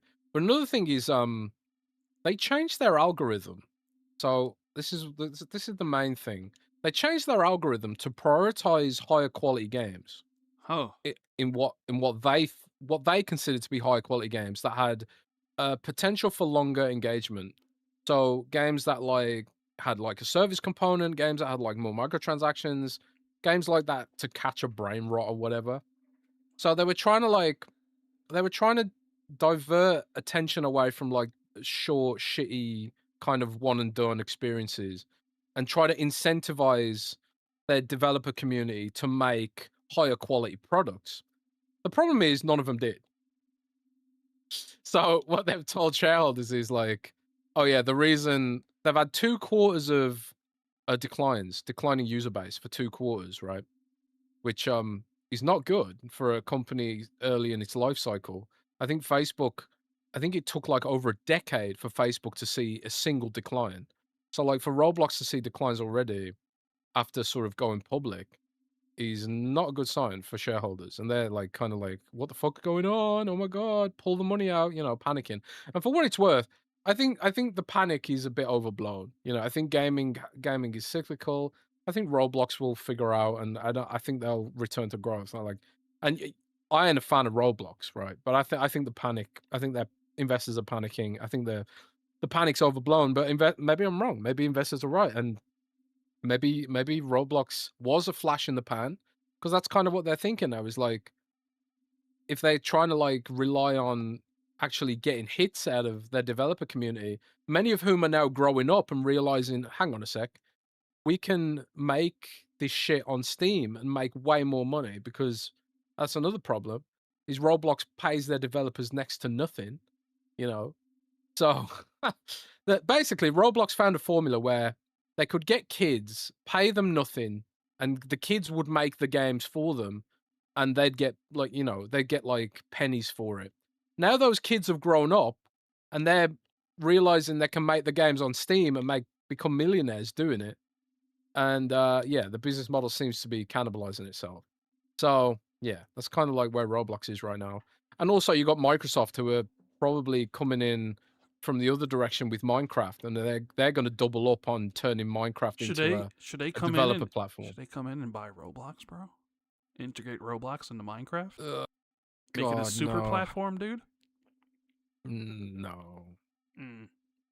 I I don't think so. Mm. Roblox is not a healthy business. So Like so so they're burning through my next cash. question would be what the hell is wobbly life? Let So me what? look it up really quickly. What is wobbly life? What is this nonsense? What are these kids maybe playing these days? one of the kids playing. Wobbly life. So Wobbly Life is like, it's the anti Roblox. What It's is not a service this? game. What is this? Yeah, it's it's the anti Roblox, man. It's just a regular co-op game, you know, and it doesn't have like all this, microtransactions, or I think there are like purchases and stuff. But it's like you just play with your parents or play with your brothers and sisters, and it's like it's GTA, but for kids. Physics sandbox, drive cars around, do quests, weird shit with like sort of funny And physics it's and available on cute everything, characters. right? Yeah, yeah, it's available on I've everything. I never think even it heard of actually this. I'm launched looking at on Xbox. screenshots Yeah, of this stuff and it's like, oh, like I think it launched on Xbox. I think it actually was an Xbox exclusive for a while. and it didn't blow up But until years later. well, I know it was doing pretty well on Xbox with kids. Like Roblox. Like we only started really talking about Roblox the last few years, since it became apparent. This actually is affecting us. Roblox was huge for years before we started talking about it. Yeah, yeah. You know, All right. Well, so I think Wobbly Life might be the next big thing, because also you can't communicate with random predators online in mm, it. So I think a lot of parents are like, this is the safe alternative to Roblox, because it's got that dumb, cute thing about it, and it's also completely, basically offline. So interesting. All right. Wobbly life's legit, bro. I played it. I played it with George, my nephew. We got Yeah. first uh first STN 15th 2 says Phil could Halo, it's over, pack it up, fellows. I mean, Yeah. Phil definitely bears some of the blame for the state of Halo and stuff, but you know who actually ran studios? Matt Booty. You know, you can make the argument that's more his job than it was Phil's. Like he actually ran that. He was in charge of that stuff. It's kind of lame because if you're a Phil, you can't be expected to micromanage everything. And it's like you've got to be able to hire people and trust the people you hire to manage that shit. And it was Matt Booty, it was Bonnie Ross, it was Kiki Wolfkill, you know, like Chris Lee. Like Halo had a lot of people running it, you know. Yeah. And it couldn't have fallen on Phil to Well, fix that we'll shit. I see don't know. what Maybe I'm Asha wrong. does. We'll see if I mean they've talked about Halo. I mean Matthew Balls talked about Halo, so we'll see if they have a plan. Because like right now, like on the outside looking in with like Pierre Heinz and what's going on and Rebs Gaming's I'm reports, on the doesn't necessarily outside. look well. So it's kind I'm of like looking how in. long before do you basically say we need new leadership at Halo? You know, yeah, you may We have need new saved blood. Master Chief Collection, but you know, What have you yeah, done for me lately? yeah. What you know? Oh God, my What? girlfriend's vacuuming. Oh. Well, I can't hear Can you hear anything. that? No, cannot. All right, I good. don't hear anything. She's outside the room, so it's okay. Um, Mr. EF says, Jez, thanks for your replies. Rock Band 4 Digital Code did work from Newegg. Keep up the great show. So Yeah, you helped he was somebody asking out. me if it was safe to buy a code off Newegg, and Yeah, it should. it should be. Yeah. Painful Discourse says they continued Uncharted after firing Amy Henning. I mean, how? Yeah, I mean that is true. They just put, I think, Neil Druckmann in charge, right? But I just don't understand that whole idea of like you can probably go through a bunch of different sort of not only games but anything in the history of being like this thing continued after this person was gone, and maybe it's just weird that you just pick this one thing. But that's the internet Mm. for you. We have Zero Cool says, Jez, how come Master Chief Collection isn't Xbox Play Anywhere? Seems strange it's not. Hmm. I didn't know that it wasn't. That's crazy. I think one of the issues that I've heard about with Play Anywhere is that the code base has to match per platform. And it sounds like Halo Master Chief Collection in general was this horrible mismatch of code bases. So like they probably had to do some tricks to get some aspects of it to work properly on PC. I'm just guessing, by the way. Probably had to do some bullshit to get certain bits of it working on PC that they didn't have to do on console. So because like the code bases don't, I don't know, they don't match up properly, that might be why it's not playing anywhere. That's why Fallout 76 isn't playing anywhere. The PC version's too different to the console version. That's why a bunch of games aren't playing anywhere. But it is what it is, man. Yep. Maybe, I always thought like the way they talk about AI solving all of our problems, I would have thought this is something AI could help with, like on the programming side. Just give it to AI and AI will fix the code or whatever. But it doesn't seem like AI is actually that useful with doing anything. I don't know. We have Mr. Oh Supernova who man. says, is there any hope of reviving the Xbox 360 style avatar system with Game Pass covering third party avatar items? Avatar ranking 8 on Xbox Player Voice. Uh, Well, hmm. they'd have It's a to. good question. It's an interesting question, but they'd have to completely redesign the dashboard for the Avatar stuff. Like when avatars blew up, like avatars were featured highly, right, literally on the dashboard. And with Hmm. Xbox One, they were like just relegated to your profile page, which is a couple clicks in, which I feel like most people don't even don't even go to people's profile pages anymore. Like it was, like when you were in a 360 party chat, like it seemed like the avatars were having all party because you see everybody's avatars. You could see what they were wearing. Everybody's in a group, and it kind of made people be like, "Oh, that outfit. Where'd you get that outfit from? Oh, I bought it, or oh, I got it from this game." It was like right there, like smack dab in the middle of the experience. And then with Yeah. Xbox One, they changed it, and it became more hidden over time. And so, like, I don't really think people even go to other people's profile pages. Like, they just, oh, my friend's on, maybe just bring up the guide and just hit and invite the party, or we jump in Discord or whatever. I, I think it's because it's so hidden, and that's where like the avatars lived, that it just kind of fell off. So like the only way I'd see them coming back is if they completely have to redesign the dashboard to make it front and center. And I'm not sure they're going to do that, because at that point, it's like, what's the point?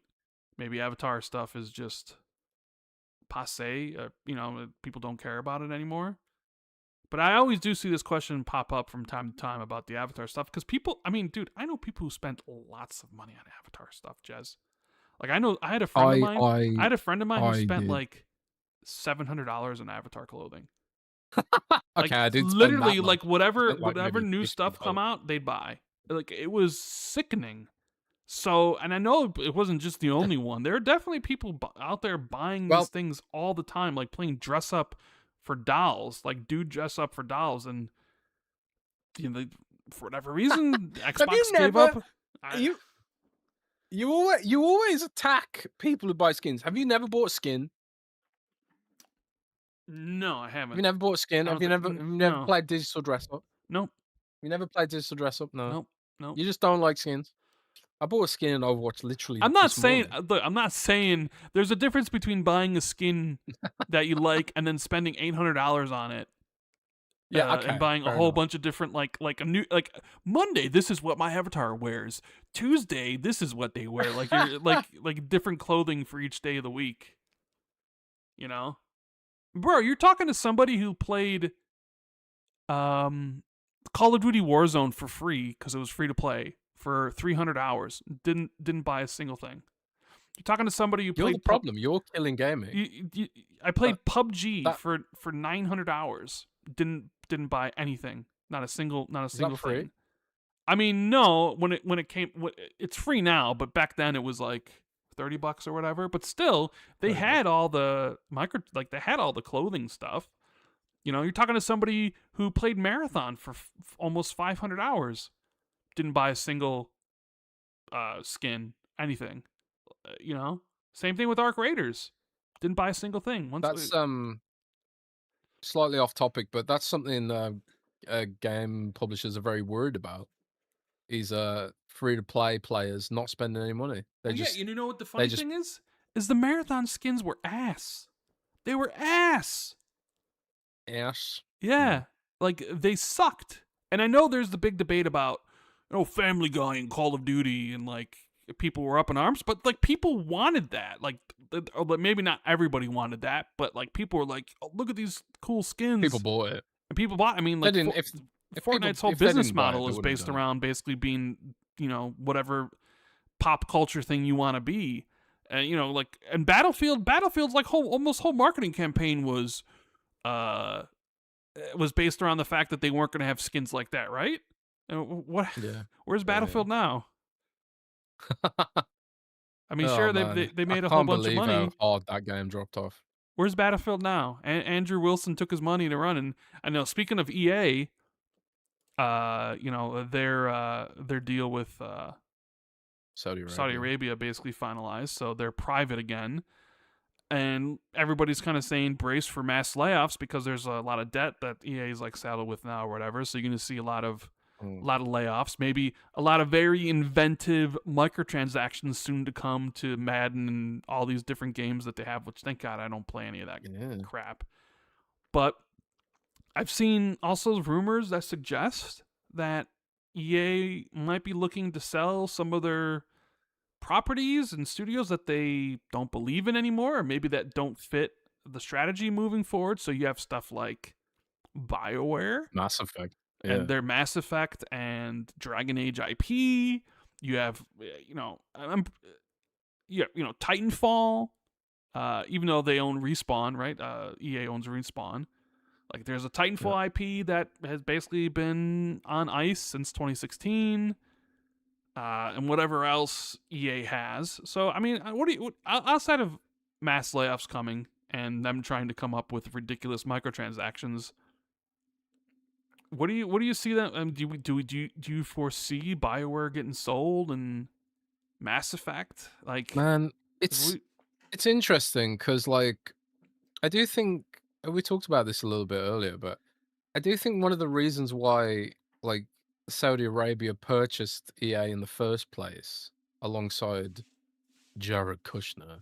Mhm. Um, I think the Oh, you did I you think did the see lo- the Paramount case, or the Paramount Warner Brothers court case got set for March 2027, right?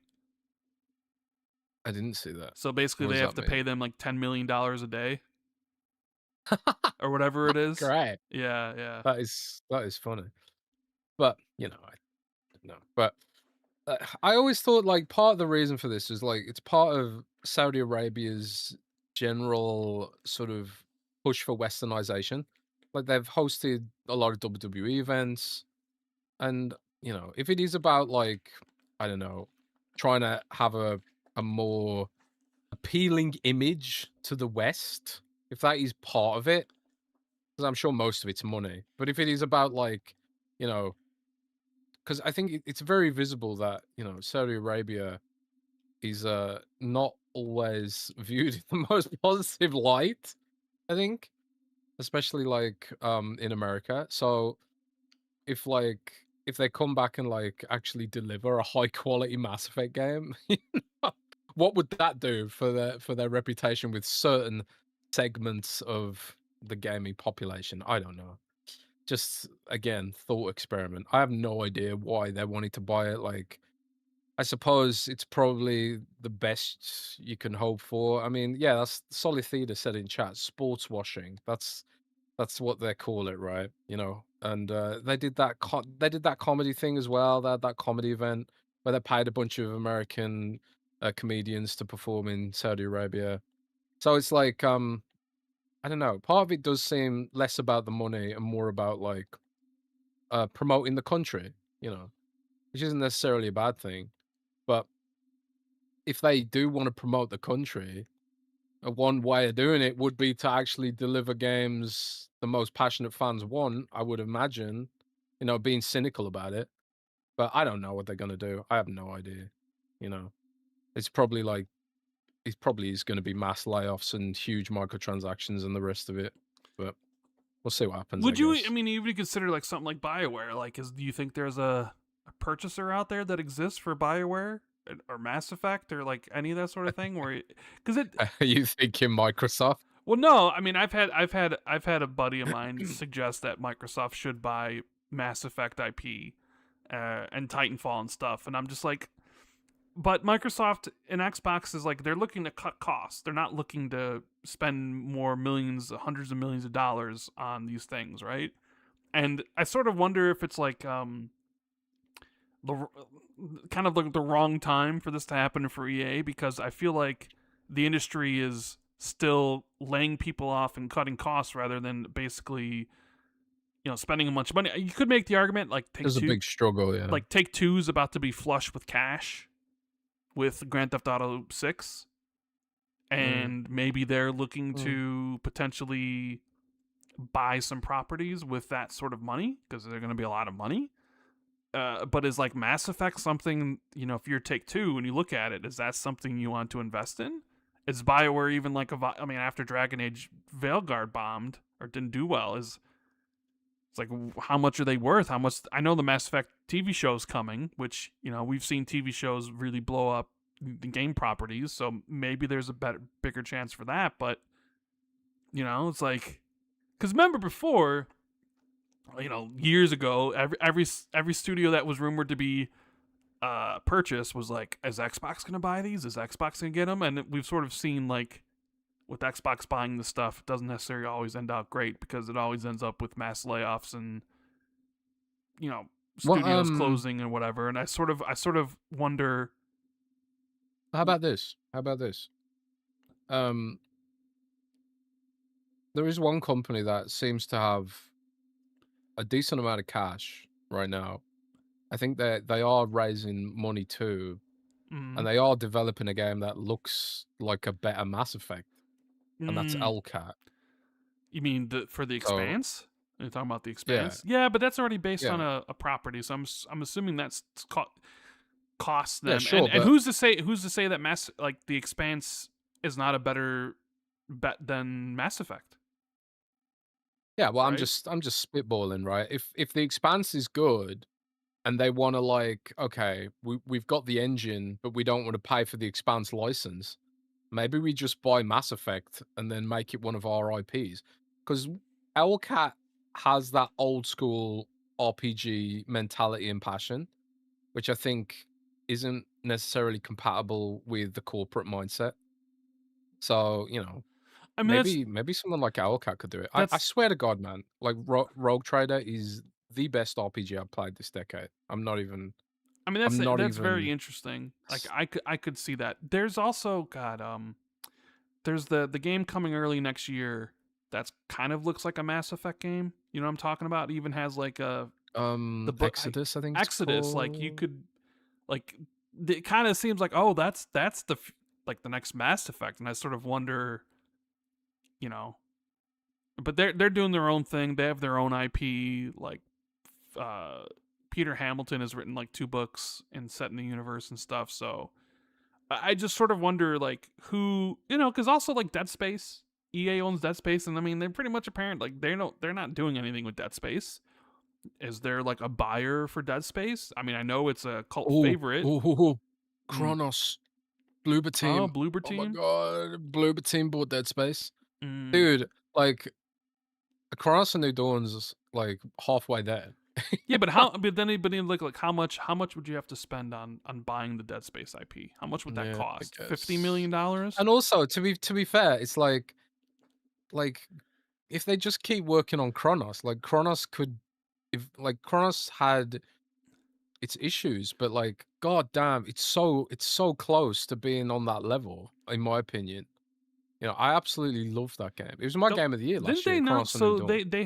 they got the Chronos DLC, There's an right, or expansion expansion, coming. right, coming. Yeah, yeah, yeah. They have the Silent Hill 1 remake, right, that they're doing. They are cooking right now. Isn't there another game they announced recently as well, like a third game?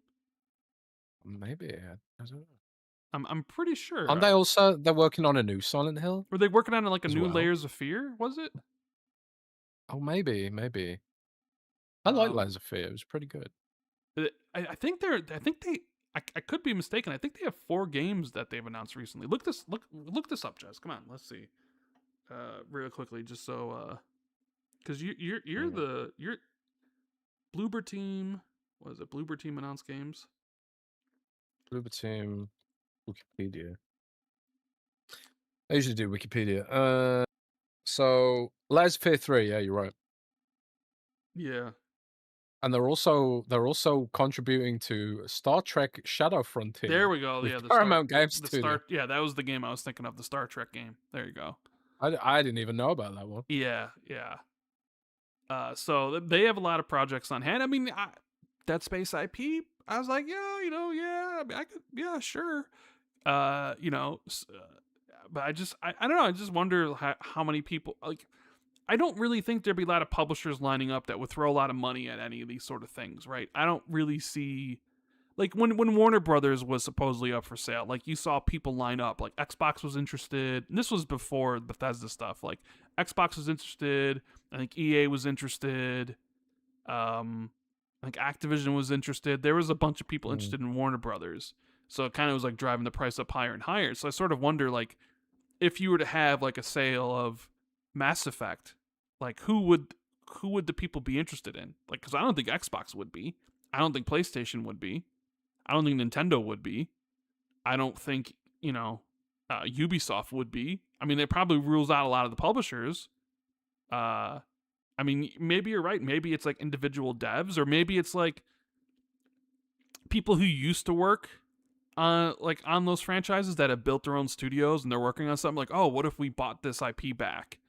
Like we mentioned before previously, like how it seemed a lot of the ex Blizzard people who kind of went out and built their own studios and launched their own games. Kind of they're all games kind of just sort of didn't do Bombed. anything. Yeah. But it's like, what if they were in the midst of making their things? Blizzard was also being like, actually, we're gonna sell the StarCraft IP. Like, would those team be like, yeah, that'd be perfect for us, right? A known Yeah. IP or whatever. Like with Dead Space. Somebody mentioned to me like, why not Capcom? But I sort of wonder, like, but Yeah. Capcom already has Resident Evil. Like, why would they Yeah, want? I Why mean, would they want a lesser version of Resident Evil that has never sold anywhere near what Resident Evil sold? Right? yeah, Dead Space is just not that big of an IP, to be completely honest, That's why I was like even like suggesting Bloober Team. Like it probably serves Bloober Team better to just invest in Kronos. Because like Kronos is like pretty much halfway there, I think. Mm. I don't know. It's Mm. just for us, like as fans of these franchises, like you wanna imagine that they can come back. That you want to imagine that someone out there can buy it and service it and do it justice. But the truth is that some of these franchises are just destined for memory and probably never gonna come back. Yeah. I don't think, for example, I don't think even if they sold Dragon Age, I don't think we see another Dragon Age ever again. Personally, I Mm. don't think if this next Mass Effect doesn't do well, Who's to I say don't think that? we see Who's to Mass say Effect that they ever don't again. shut down Bioware? I mean, that could be a studio just being like, actually, you don't no longer fit in our vision. You're shut down. Yeah, I mean, yeah, it's definitely possible. Which would be disappointing, but yeah, I don't Yeah, know. I don't know. We'll see what happens I with was all the like, EA I was stuff. thinking of, yeah, I was thinking of another angle. Like, what if the Doctors bought Bioware back? Because like Is they all the sold doctors Bioware. still in gaming? I don't think they are. I think one of them I don't left. think they are. Yeah, I don't think they are, but maybe they're just like they sold and they got their money. Maybe they invested it well, and maybe they're just like, you know what, fuck it, we'll buy it back for less than what we sold it for, or something. I don't know, just spitballing.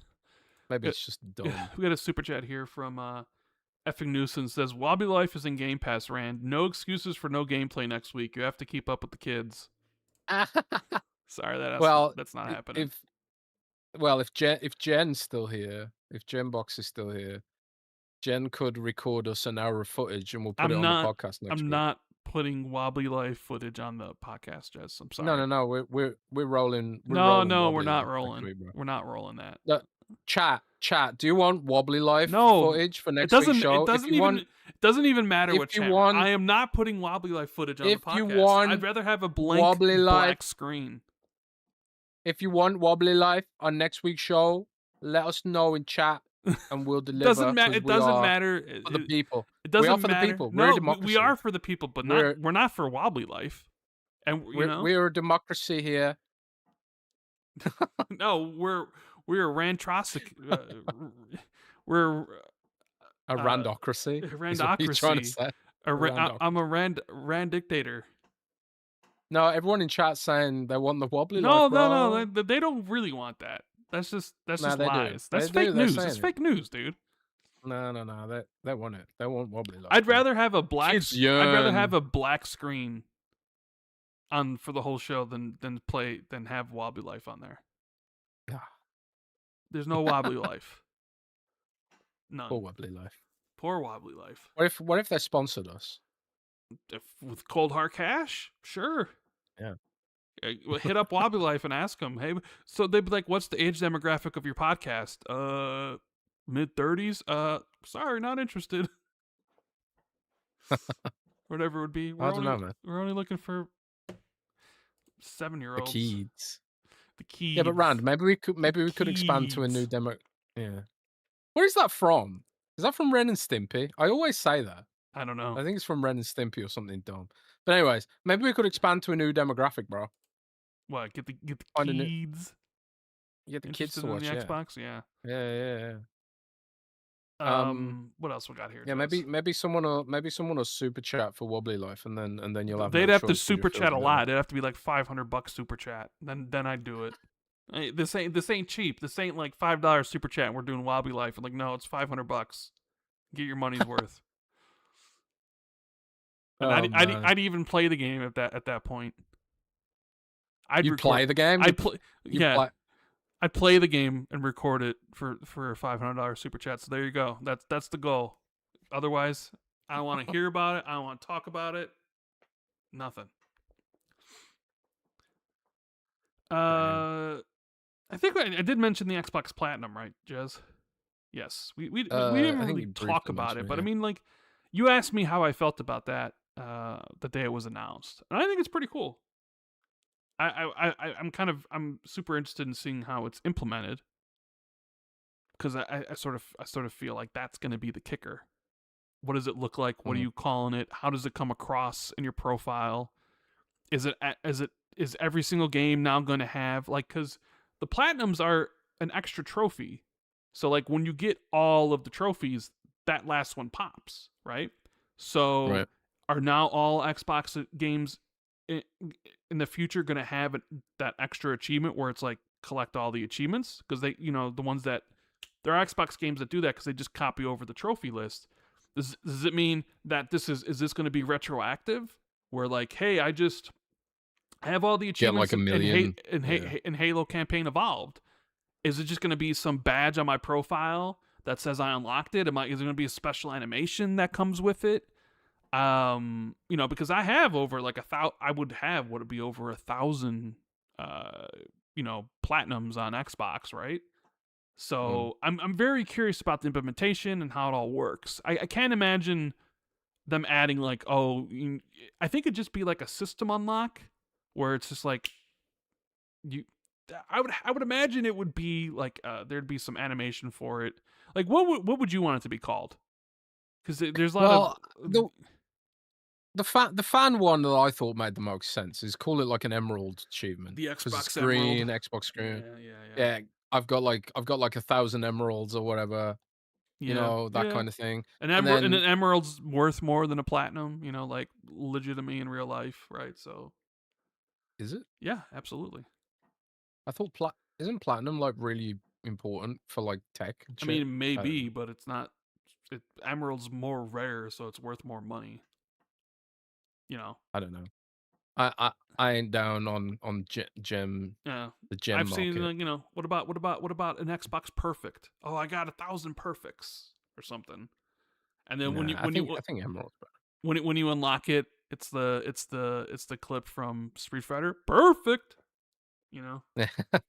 Well, they'll have to license it Yeah, then. they'd have to license that from Capcom. But one thing that I do think is really interesting is that like in Gears of War there's actually skins for the achievements, Yeah, and I think that's more game, fantastic. Like, more games should do that. yeah, I have no idea why more games don't do that. But then But again, I think a lot of it is like a business decision of why give people free skins when we want to sell skins for money, right? oh right, yeah. But So that Gears ain't doing that though this time. I think they still are. They're just not a battle pass. I think you'll be able to Oh right, buy what you want, right? right, fair enough. I mean, I don't. I have no idea. I don't. I'm not going to be buying anything in Gears. I'm not going to play. I mean, I shouldn't say I'm not going to play the multiplayer. I'm sure I'll play a few matches, but I have zero interest in the Gears multiplayer. And yeah, maybe you could argue it's a skill issue. Like, I just don't care. Like, I've never really At seen least a you admit it. multiplayer game where everybody uses the same weapon and that's it. And then if you're like, well, maybe it would be better if there was, more variety in like the game. Nope. Nasher 24/7, 365. That's all it is. Just Nash refresh, get it. And Nasha, it's like, Nasha, okay, Nasha, no. fine. Yeah. That's what Gears is.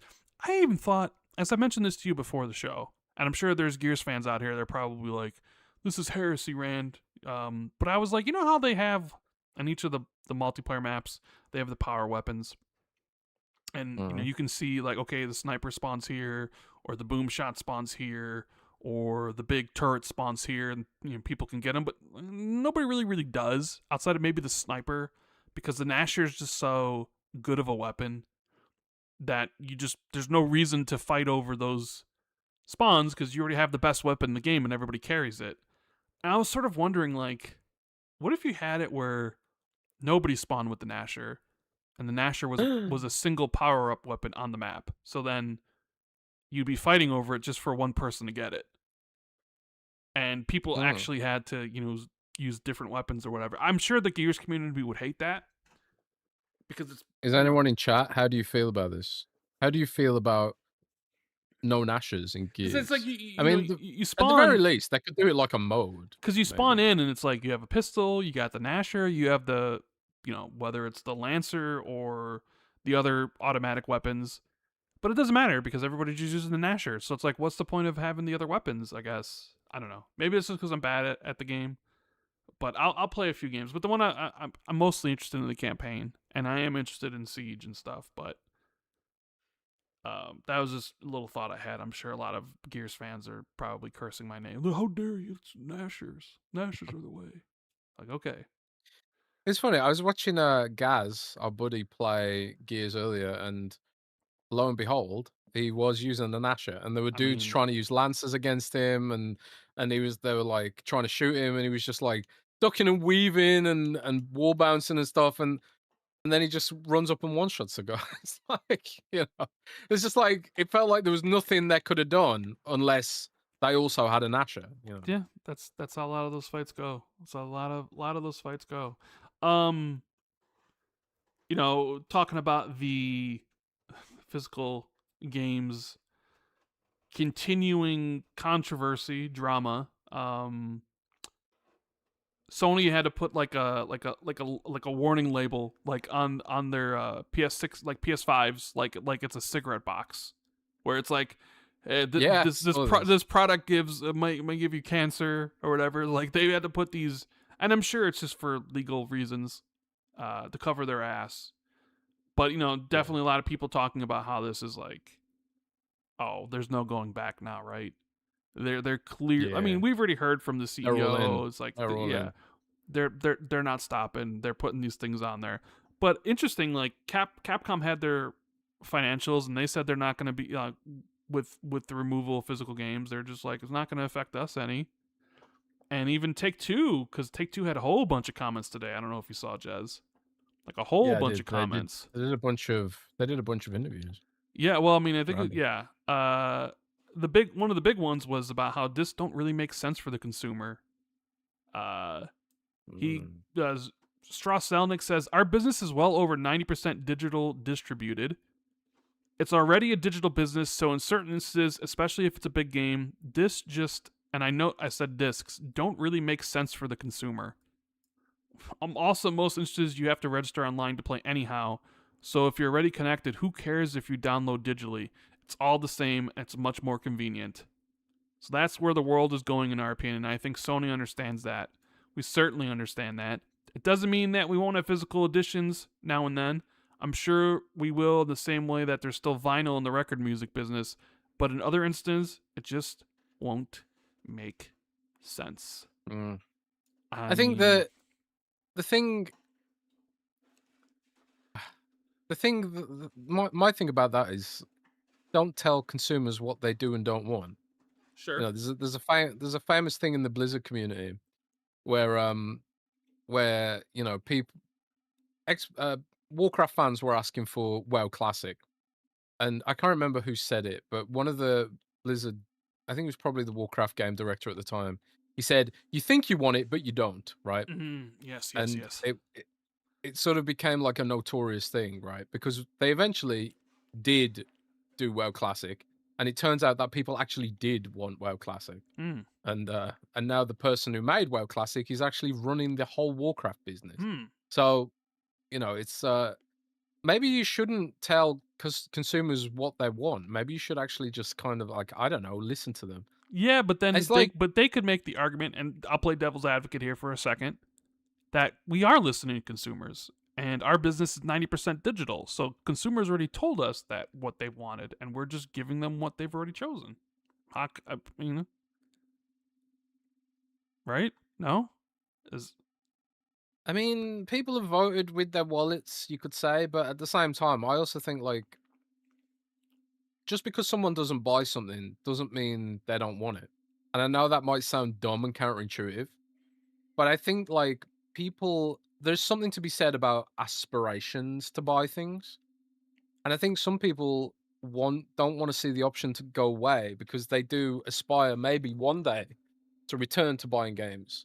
Sure. And I do think like there is this like there is a big generalized push towards physical again recently. And Christopher Nolan also put out in an interview recently that people should People buy should buy this Blu-rays. because no corporation is going to come in your house and steal it. Yeah, which is And true. there was also there was a viral post on Reddit where Google Play has lost the rights to distribute Lord of the Rings for some reason, Oh, and it's removed it from people's accounts.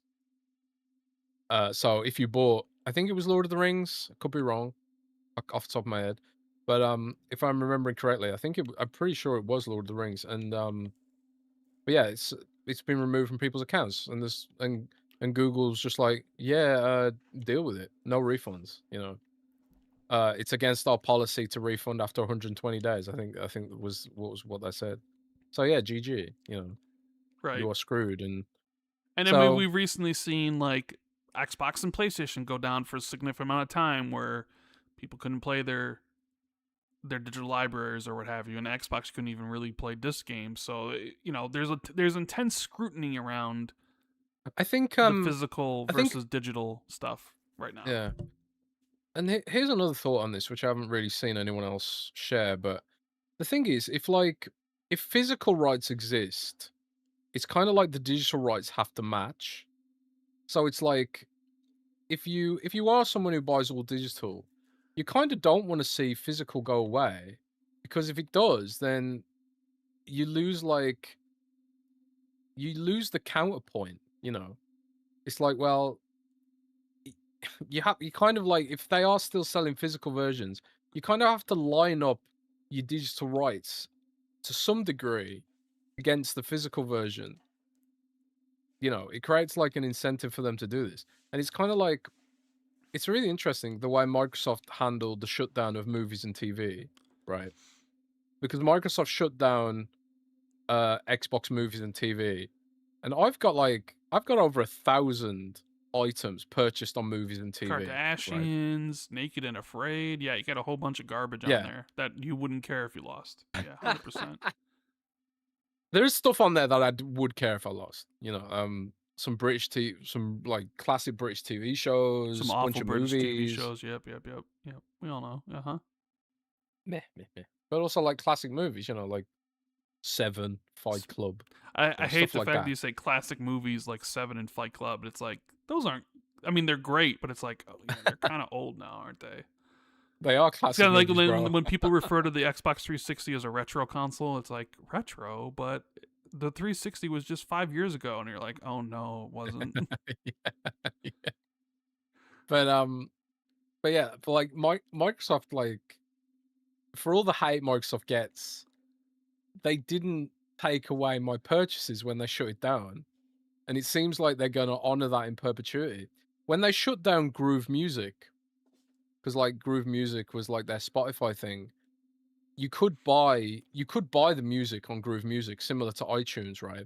And it was kind of like it was Zune, and then it was rebranded to Xbox Music, and then it was rebranded to Groove Music because they were like, we don't want to associate with the Xbox brand because we want to put it on Android and shit and whatever, right? Um, and when they shut that down, they actually just refunded everyone. So Mm. like, if you bought like shitloads of music, I mean, that must have been like, they must have soaked millions of dollars there, you know, or at least like a couple of million or something like that, you know, to refund everyone's Groove Music purchases. Um, I didn't have any because I was just using the subscription for, but for people who did buy them, like, shit, they got refunded. But yeah, so I don't know. So I think some of the backlash is just like from people who do buy digital and just know that it's a slippery slope to a point where, like, as we are all digital, even if you are an all digital buyer, you've kind of like, you're at the mercy now of whatever Sony, Microsoft, whoever else, what they decide to do with it. And if you look at things like the Google thing I mentioned and the rest of it, it's kind of like, not encouraging about where all this shit could go. But yeah, I don't know. I don't know. What Did can we you do also about it see though, his really? comments about game streaming? I He's very didn't. high in game streaming. He talks about like, let me see if I can get the quote, actual quote. He says they're close, and let's see, Take Two CEO game streaming. Yes. So this is from Kotaku. Take Two CEO predicts that we'll all be streaming our games in 3 years. I'm pretty sure he said that 3 years ago. I don't know if he did. He's been bullish on streaming for like quite a long time. He said, with the Um, advent of streaming, which we really do believe is around the corner in terms of having something that's low latency and really works well for consumers, machines that weren't game machines before will become game machines. So, without regard to what happens in the console business, which is of consequence to us, of course, we see the overall install base as a practical matter growing materially. And if you believe in streaming, to be clear, we really do, and I'm happy to put a timeline on it, I think we'll be in commercial streaming mode in 3 years. And by commercial, I mean low latency. That can be 10 times the effective the install base. That doesn't mean we're going to 10 times our revenue, and we wouldn't project that we would, because obviously your avid consumers already have access to video game machines. But I do think it creates great opportunity for titles that are broadly desirable even outside of our core markets, and we do have titles like that, obviously.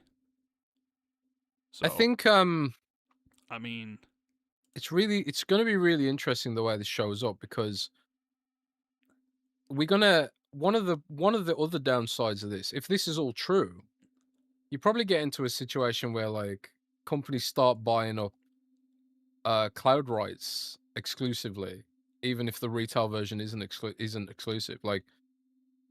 For example, could you see a scenario where GTA, for example, is exclusive to PlayStation Now, which hardly ever gets talked about, but it's still a thing that exists. You if know, what would happen? if like Sony bought up exclusive rights to cloud games, while the access to the rights are probably cheap because nobody's cloud streaming that much right now.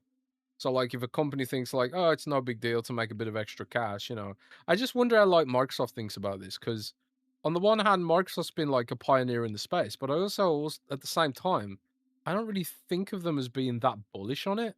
They haven't marketed it at all, for one thing. They haven't done like any marketing for cloud gaming whatsoever. And What are the you talking about? quality delta, They did a whole marketing campaign where they said everything's an Xbox. What are you talking about? well, they didn't really explain what that meant, to be honest.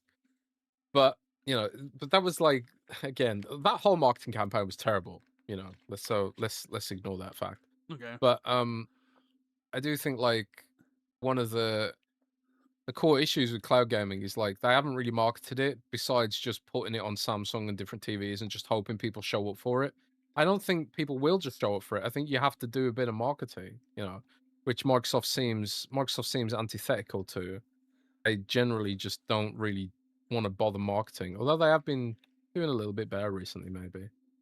Um, yeah, I don't know.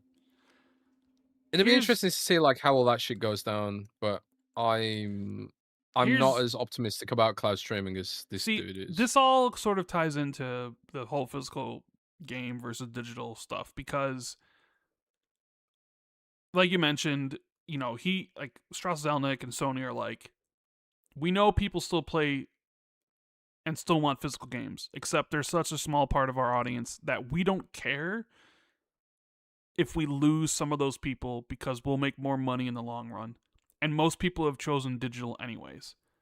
And so now it becomes like, are you prepared for the digital future? And some people are very against the digital future. Like I said, the scrutiny is intense. Platforms go down, you lose access.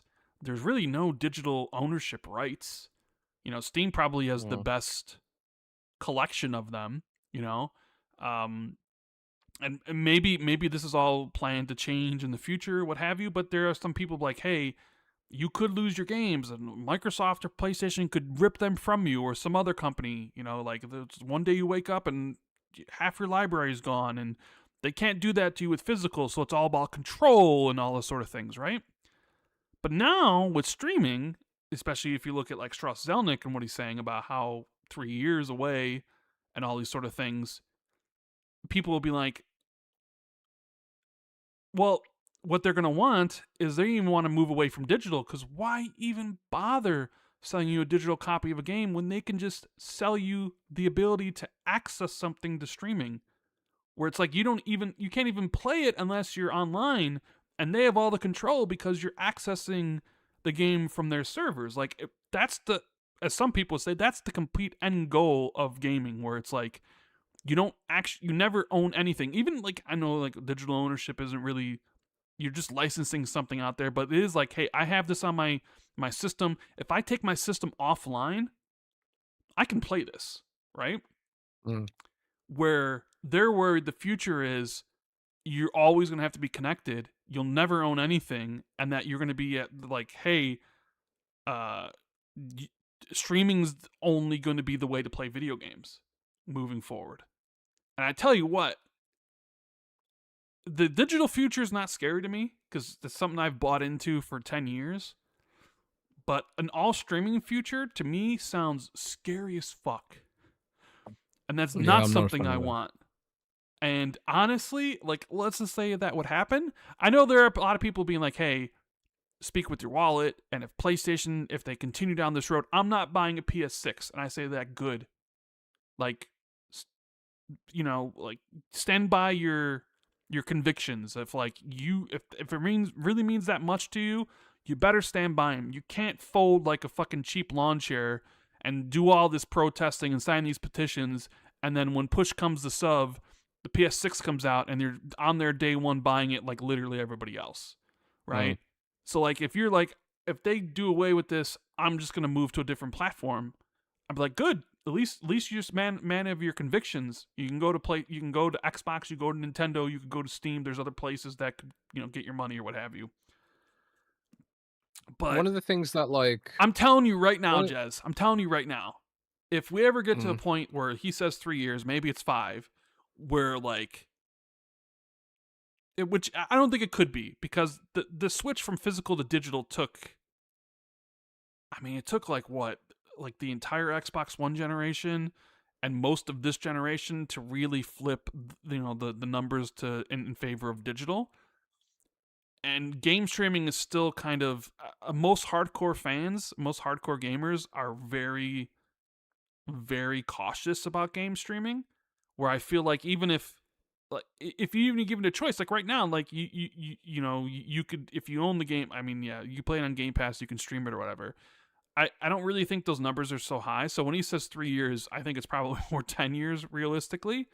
But if it ever yeah. came down to it of the game streaming only, or that's probably when I'm done with gaming. I'll be like, all right, like that's just not something I'm interested in at all. Like that's when I'd be done. So that's like kind of my line in the sand there. Where some people have it as like physical, where like, hey, you cross that line, I'm going somewhere else. If like everything became streaming only in the future, that's my line in the sand. That's when I'm like, I'm going somewhere else, or I'm just completely done. You know what I mean? Yeah, I feel the same way. And honestly, I used to think like there's no way this would happen because the economics don't make sense. Like back in the day, I was thinking like it's cheaper for them to sell you a device and you use your own electricity. But my concern is that now in the AI Mm-hmm. era, That's what I was gonna about to get at. Was like, yeah, now yeah, it's like like, with how expensive these things are gonna be.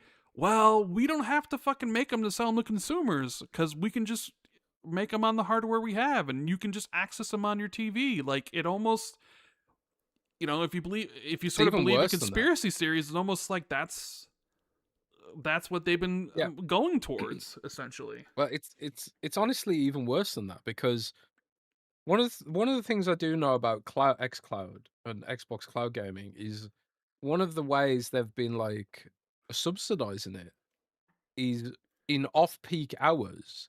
They use the Xbox GPUs to run AI training Oh, cycles. and considering like 24 hours a day is off peak for them, they must be using it all the time, huh? Well, It's a joke, yeah, but Jez. like yeah, fine. It's a But joke like based on now, but nobody uses it. But yeah. yeah, yeah. But seriously though, like it's like in the cloud business, like it's terrible for the cloud business if you've got GPUs that are sitting there idle. Those GPUs that you've invested in, they have to be doing something 24/7. They have to be doing something. So if those gamers are asleep, you can monetize them by using their subscriptions to subsidize your data centers, which are training models, right? Or serving AI queries or AI workloads. So there's if you want to get again conspiratorial about it, the attempt to shift people from local hardware to the cloud, that further justifies hyperscaling. That further justifies like this universe of hyperscaling where, you know, people just basically help subsidize artificial intelligence. I don't know. It's fucking crazy, man. But that's another thing I've been thinking about with regards to this. Yeah. And I've just realized that yeah, it's I don't know. It's all messed up, man. It's messed up.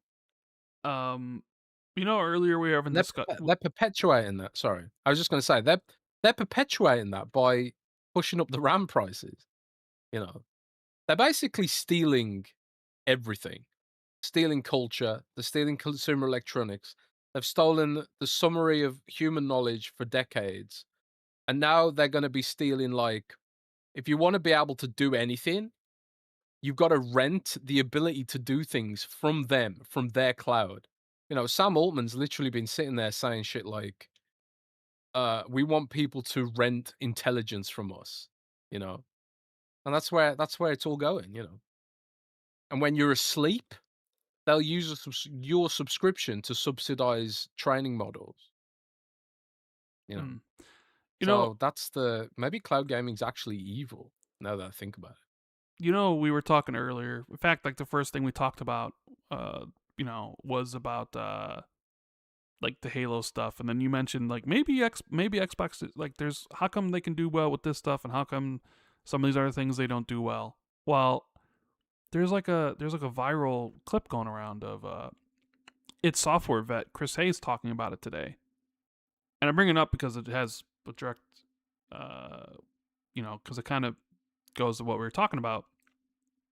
So Chris Hayes, who's been at id Software's lead services programmer, has been at the company for over 15 years, and he's one of the devs that remains at the studio behind Doom following Xbox's massive layoffs.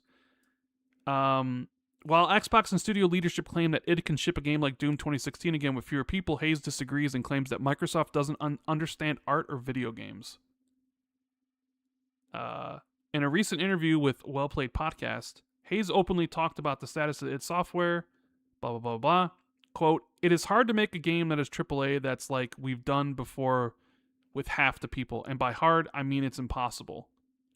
It's hard to make a game when there are entire departments that are gutted that you need, entire disciplines that are gone. So the reassurances that we're still the same id and we're still going to do things, well, first of all, we're not the same id. We're half the same id." According to Hayes, id management has been giving talking points and has been told by Xbox what they can and can't say. And according to him, it feels like Xbox is trying to reassure the remaining devs at the studio that things are okay and that id has a future because it doesn't want more people to jump ship and then be left with nobody. Quote, "At the end of the day, most of it was just trying to tell us that, oh no, everything is fine and things will be okay. The same lines that they said publicly, like, oh, well, the studio's the size of Doom 2016, or we're close to the same size, and so we've shipped that game, so we could ship another game. Things of that nature." When the host pointed out that Xbox and its claims that the studio's the same size seems suspect based on how many names you can spot in Doom 2016 credits, Hayes replied, "There is a reason they say close to, because it is less." Hayes also shared some critical words about Xbox's popular Game Pass subscription service because id Software is owned by Bethesda, which is owned by Xbox. All the studio's games are available day one on Game Pass, so a large chunk of Xbox's fan base on Xbox PC, blah, blah, blah, blah. And yet Hayes says Xbox will still criticize Bethesda's sales numbers. Quote, I know that it has serious issues with how Game Pass is done. Whenever we see the financial reports that say there were poor sales under Bethesda, like, what's a sale? If you have Game Pass, are you saying poor sales means a poor number of games sold? Because, of course, Xbox isn't doing games sold business model anymore. At the end of the viral clip, Hayes also criticized Xbox and claimed the company fundamentally doesn't understand art of video games. Quote, if you cut half a studio and don't take into account how it's made, you don't understand that the cohesion between our teams was part of what made it successful. So, yeah. I mean, it pretty much echoes what other studio heads have told me, past and present. What Xbox has done to studios is, it can't be understated that it's terrible, you know. But it's also like,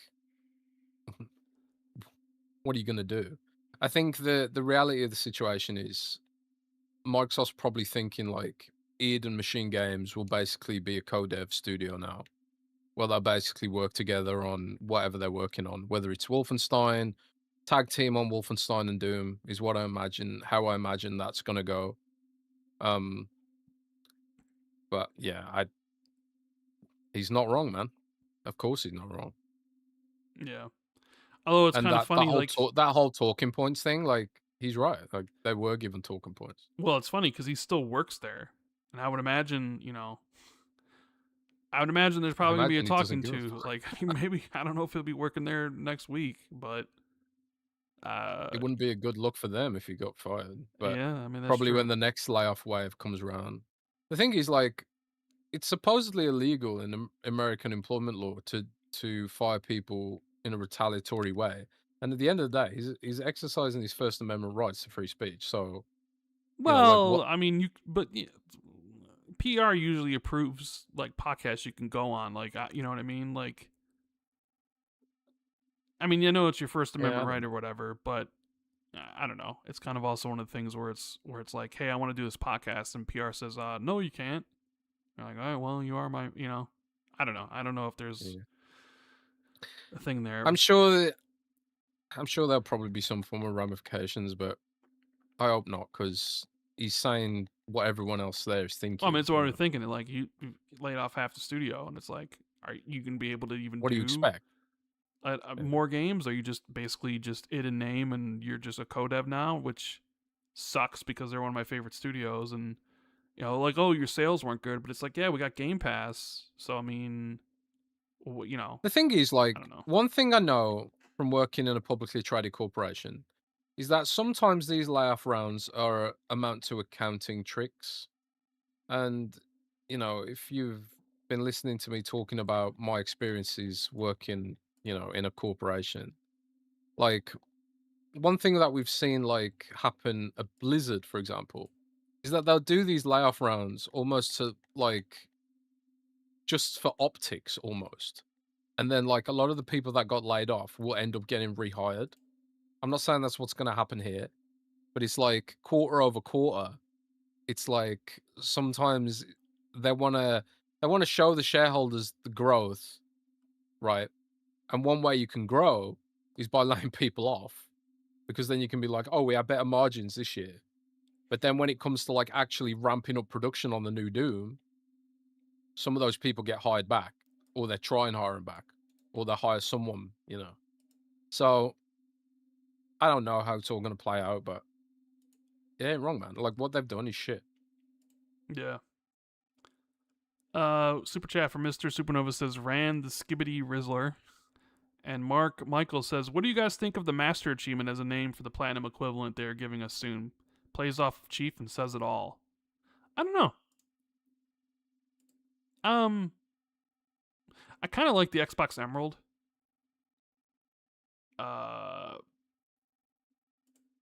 The Master Yeah, Achievement would be, I don't know. I'm not necessarily a fan of that one. We'll see. We'll see what they go with. Will they even name it? I mean, I don't even know. Like I said, are they gonna like? Is it just gonna be like, hey? Because like right now, it highlights when you have all the achievements. Is this gonna all of a sudden just like put like an extra thing on there and be like, you got them all, congratulations? And is it actually going to be like a platinum trophy? I don't know. We'll see. We'll see how it goes. The big news this week though, Jez, was GTA 6 had a trailer Yeah. for the reveal of an extended trailer on Netflix coming on August 27th. And man, this went over like a lead balloon for a lot of people.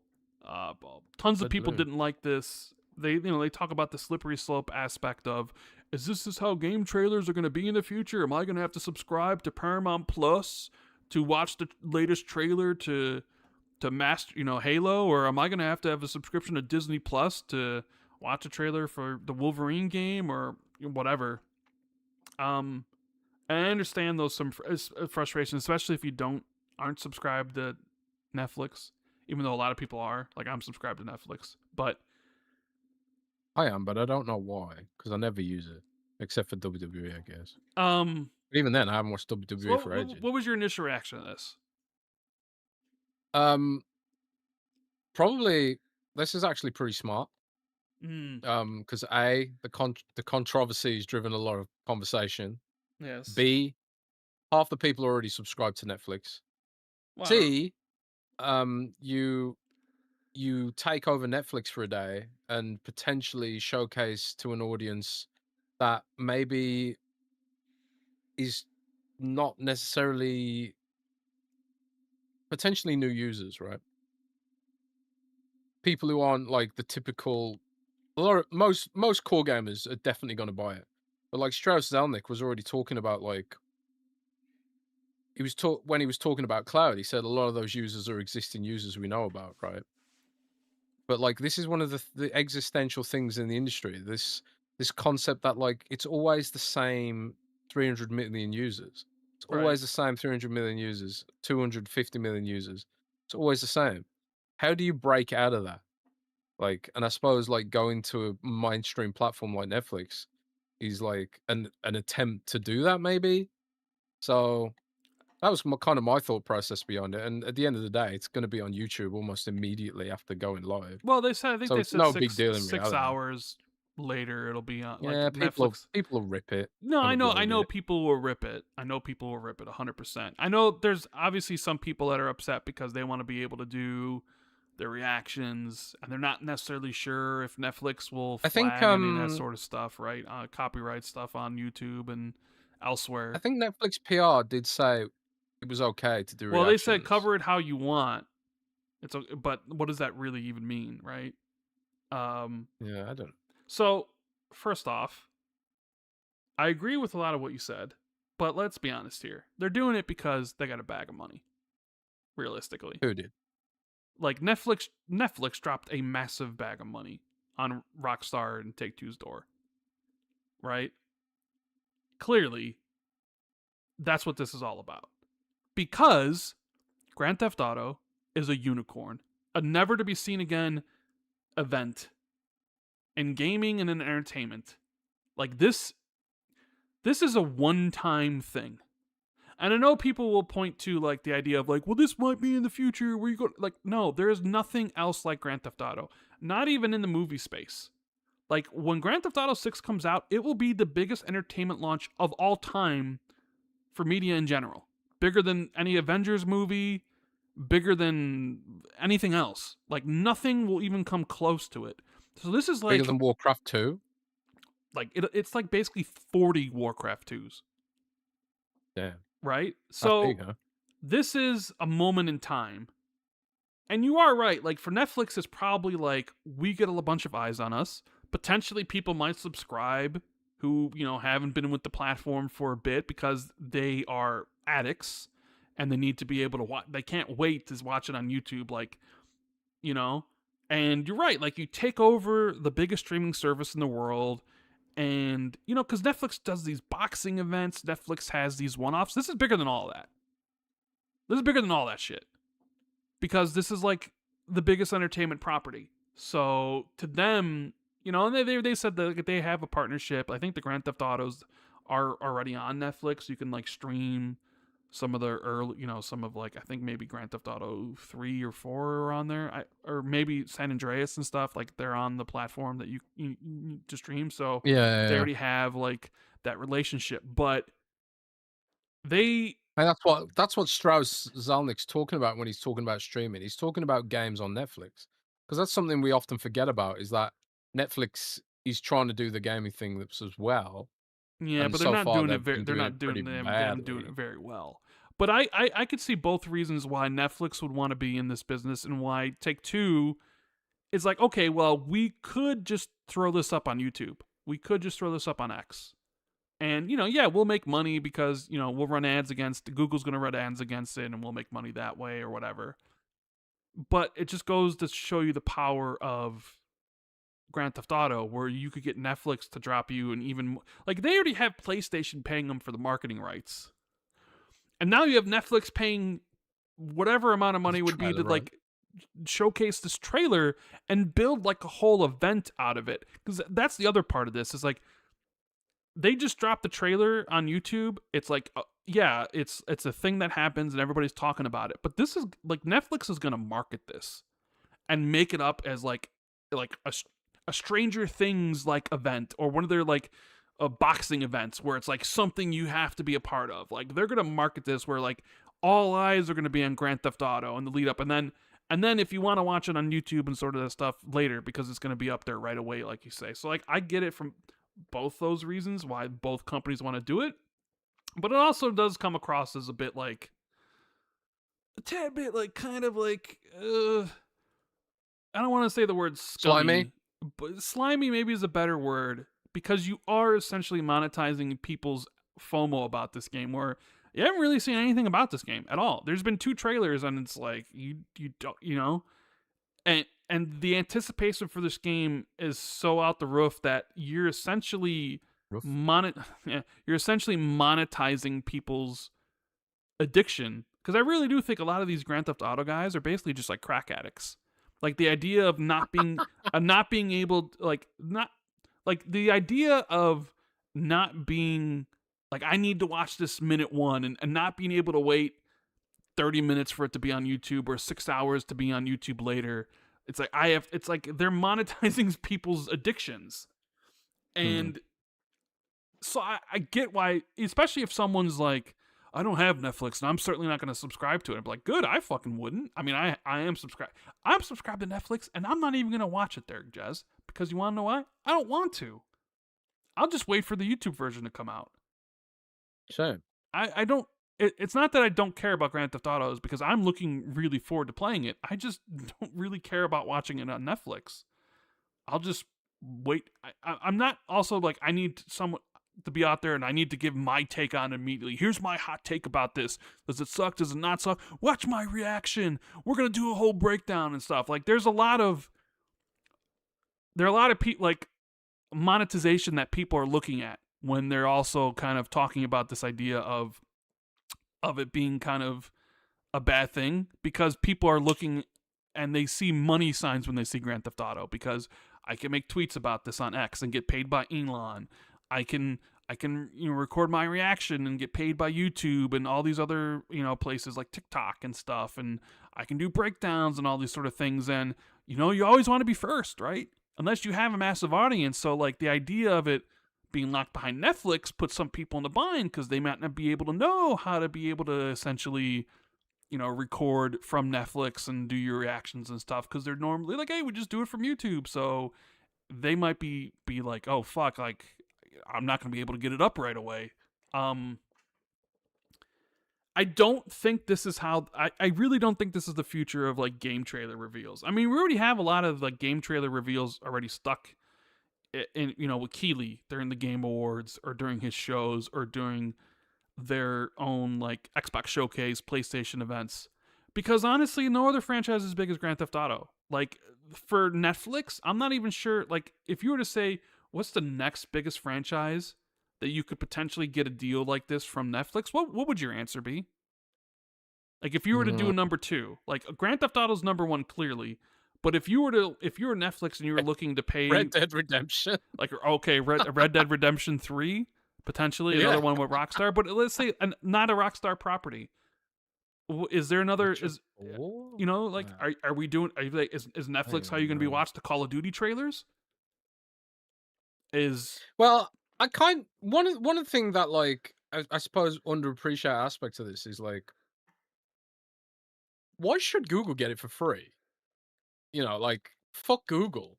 Google owns YouTube, and we just kind of accept that Google's the default. But seriously, why the fuck should Google get it for free? Fuck Google. If someone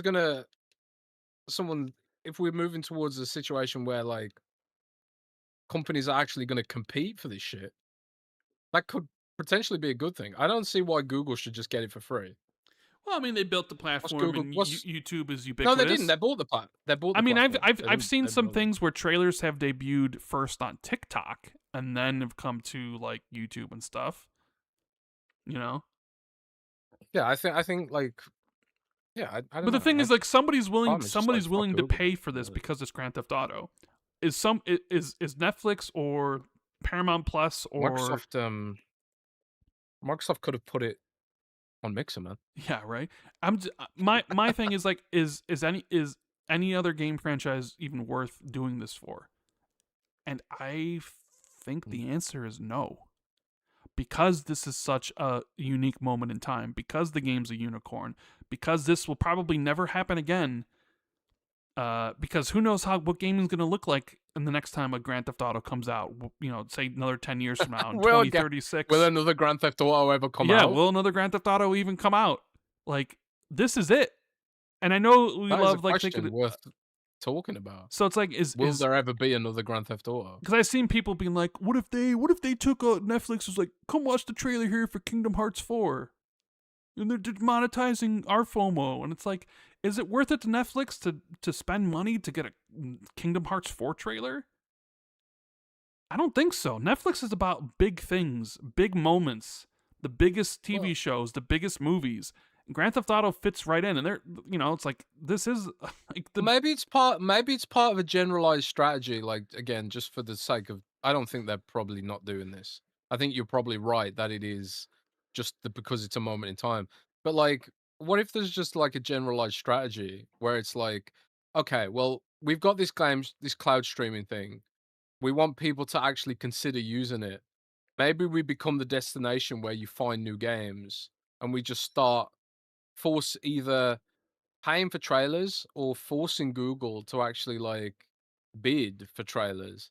And then, maybe this is a way for them to get more eyeballs on their gaming content because they are investing in gaming. They are like trying to grow their cloud streaming stuff, and there are some games you can play on Netflix yeah, but it's that funny. are just cloud streaming. It's funny But you even mention that because like look at Disney, Disney Plus, right? They own that streaming platform. Disney also owns like Marvels. They own Star Wars. They don't even do the trailer for the latest like Avengers Doomsday, right? Came out on YouTube. Mhm. They didn't even do a thing where it was like, check out the trailer first on Disney Plus. Like they don't do Mhm. that at all. They own that streaming service. You would think it'd be like, well, let's Mhm. get people into the streaming service and watch this and then put it on YouTube later. Because I think for them, it's all about exposure. They want that immediately out on YouTube, minute one. They want the conversations and the reactions flowing. They want you know what I mean? Because maybe for them, it doesn't make sense to draw people to the platforms. Because like once you already Maybe have people, GTA is just that big. You're right. Maybe that's you're my right. point. It's like GTA is bigger than GTA is just everything. beyond. And they're gonna market the hell out of this. It's gonna be a singular event in time, and it's look. I hate to say like my prediction is this will never happen again. I'm saying like in the gaming space, this potentially will never be able to be replicated. A game this anticipated for this long is like this is it, which is almost sad to think about because it almost seems like everything's been leading up to this moment. And then after this, you don't even know because you don't even know how expensive gaming consoles are going to be. Like we're talking about potentially the next Xbox being $1,000+ or the PS6 being $800. One of the biggest Mm. check marks about console gaming was the fact that it was affordable. And now it's like it's like it's like, is gaming just going to be so it's like you don't even know, like a lot of these franchises could see a significant downturn simply because there not going to be as many people buying future iterations of these consoles, and people start to grow out of it, and you have these competition from like Roblox and Wobbly Life and whatever else blows up in Wobbly time. Life. Like, you know, what if like this is it? What if this is the pinnacle of This is it. this all is it, downhill and it's from like here. now it's just down the other side, because I can't imagine another game, at least in the Western market. Maybe if like there was a Black Myth Wong 2 in China or whatever, that would appeal to the Chinese, like to them.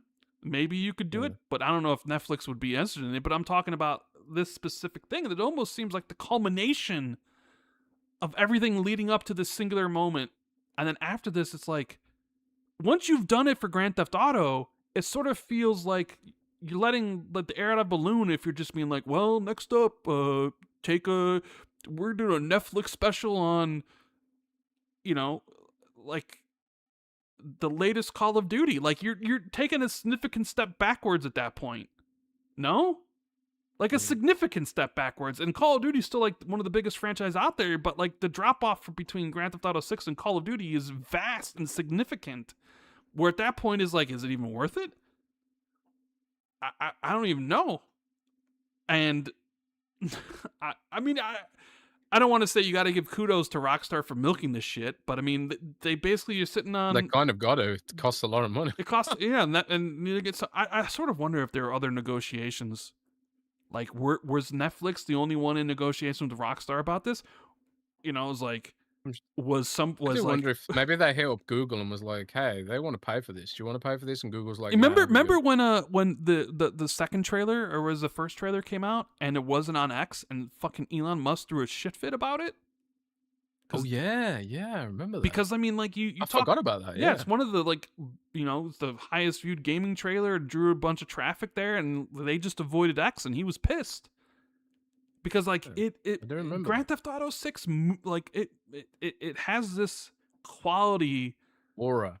Yeah, that other game franchises have. It But really didn't does. Elon Musk also say that he didn't want to play Grand Theft Auto because Yes. it made him sad that you could shoot cops? Yeah, in it's it like or you could something? shoot cops or whatever, and then you don't want to play it. Some of those, him and his other right wing grifter buddies.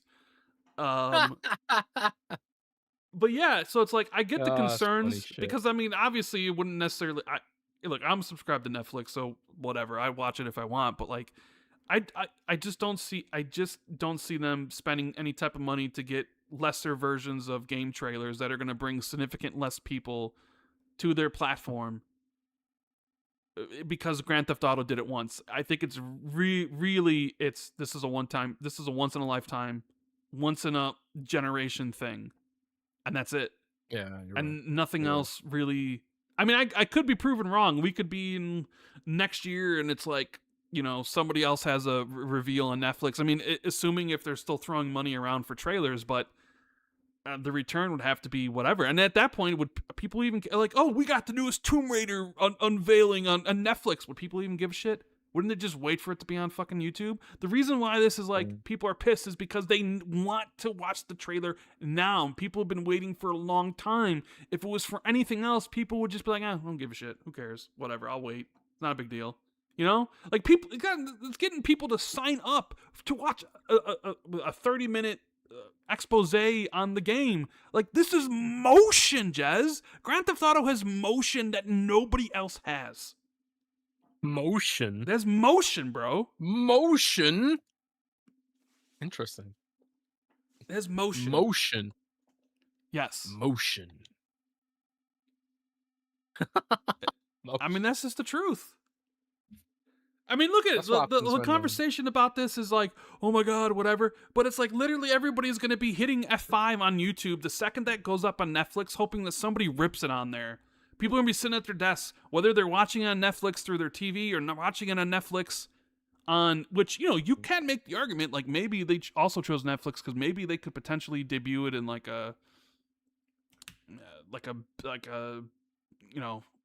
so it looks better than it would look like on YouTube, essentially, right? So like, but I don't know.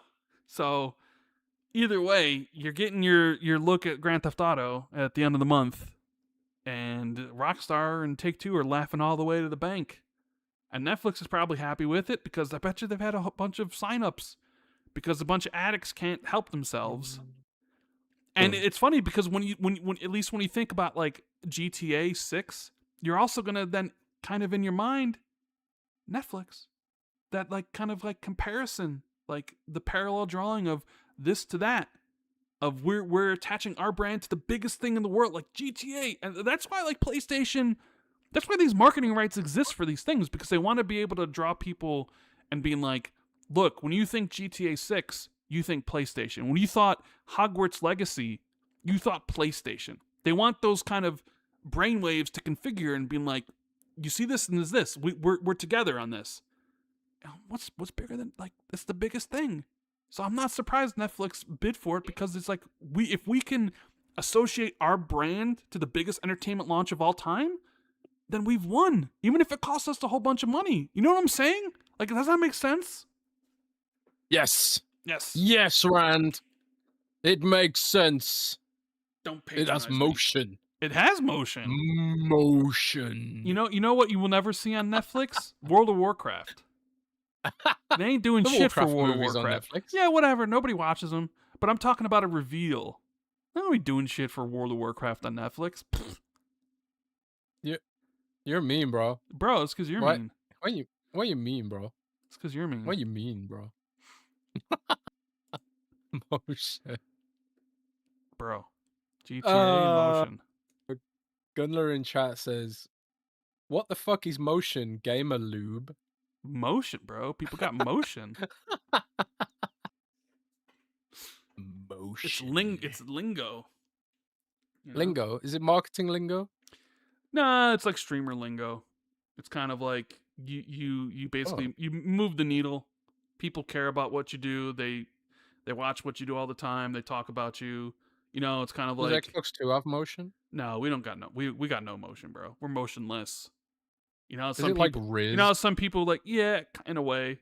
It's like, you know, some people are like maiden. I mean, we got maidens. We're not maidenless, but we are motionless.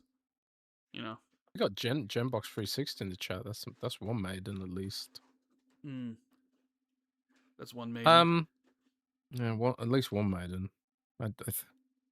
According to analytics, the audience is 99% male.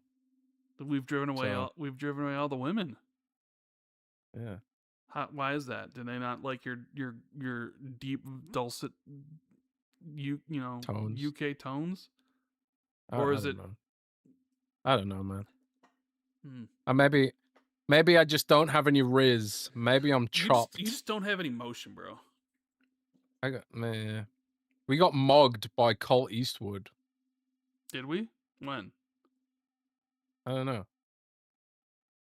Do you even know? Was the 1%. Do you even know what mogged is, bro?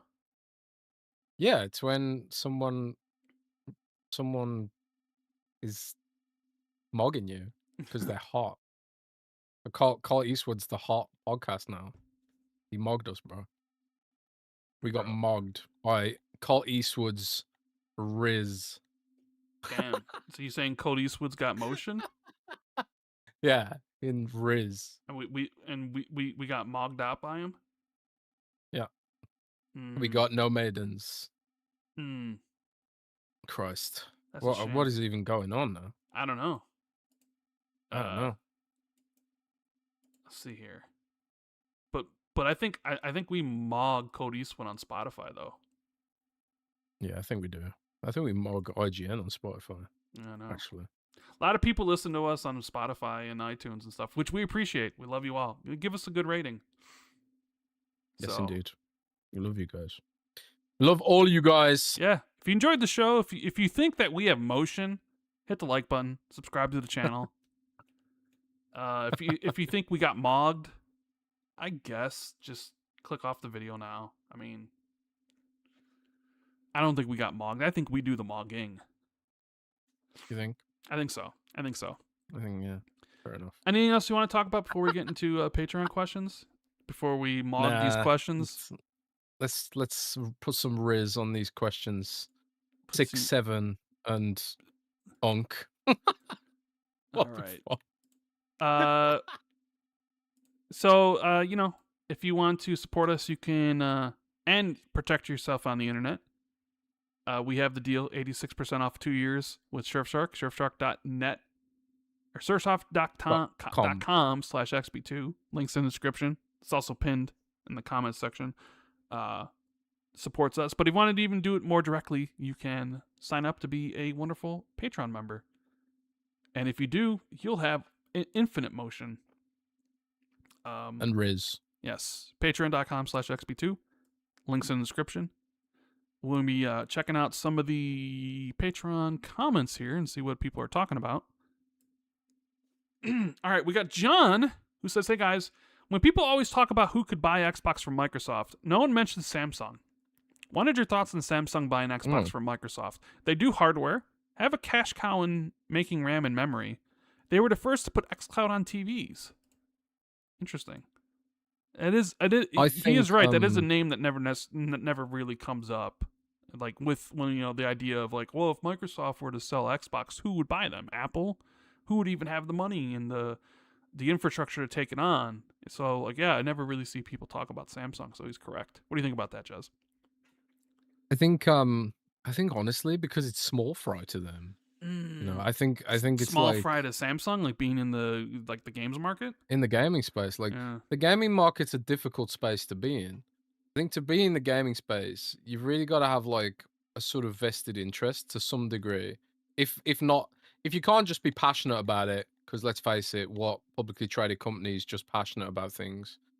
There's got to be a vested interest in it, and for Microsoft, going all the way back to the old days, the vested interest was always like, how does this impact Windows?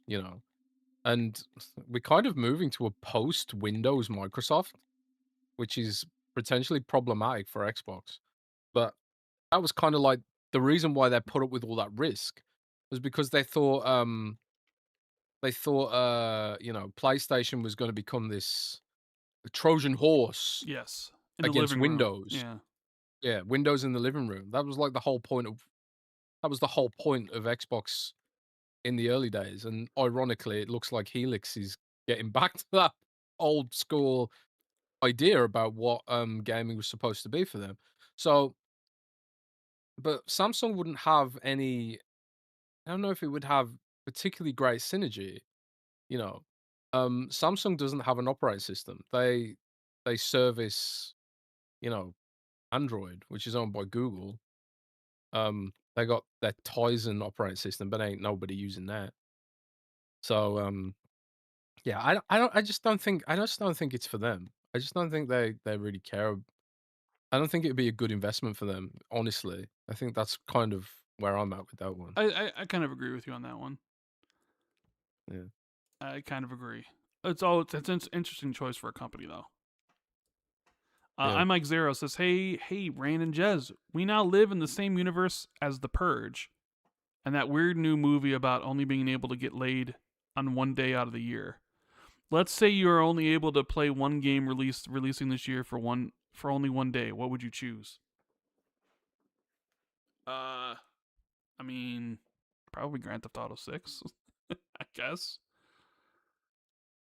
So we can pick one game from this year. Let's say you're only able to play one game releasing this year for only one day. Because there's this movie that is out that's basically like, you can only have sex. You can only get laid on one day out of the year. It's kind of like The Purge, where like Purge is like you can kill and do whatever you want just for this. So 12 hours. Everyone just goes crazy on that one day. That's weird. What, in The Purge or this new movie about the sex thing? in this new movie. I don't know. Yeah. But that's interesting. What game would you pick? Control? Mortal Shell 2? I think it's probably going to be Grand Theft Auto. Gears? Okay, Grand Theft Auto. Grand Theft Auto it is. I thought it might be Gears. But yeah, actually, yeah, no, Gears. So yeah. We got Jez would pick Gears. Shay Elephant says, happy Friday, Rand and Jez. With Gears EA using Metallica and people like MVG concern trolling that the game will be pulled in a few years' time, The simple solution will be to pull the music when the right to use the music license is done. That begs the question: Exactly. why couldn't the previous Forza Horizon do the same? Thank you. Um, It was more than I thought it was it the was car more than music. licenses, not the It was the music. car. Yeah, it's the car licenses, not necessarily the music. So yeah, they totally could just because the way it works in Gears of War is you choose the music. So you opt in to use Metallica, right? Mm-hmm. And Mm-hmm. if you don't want to use Metallica, then it just defaults to the basic Gears of War music. So like they've designed it with that music license expiry in mind, you know. So, Yes. but So it's a if it bit ever different does when happen, you you just would yeah. they just remove the music. It's a bit different with car licenses because the whole game are car licenses. So, and I think like the idea behind Forza is that the people playing Forza 3 move to Forza 4, move to Forza 5, move to Forza 6.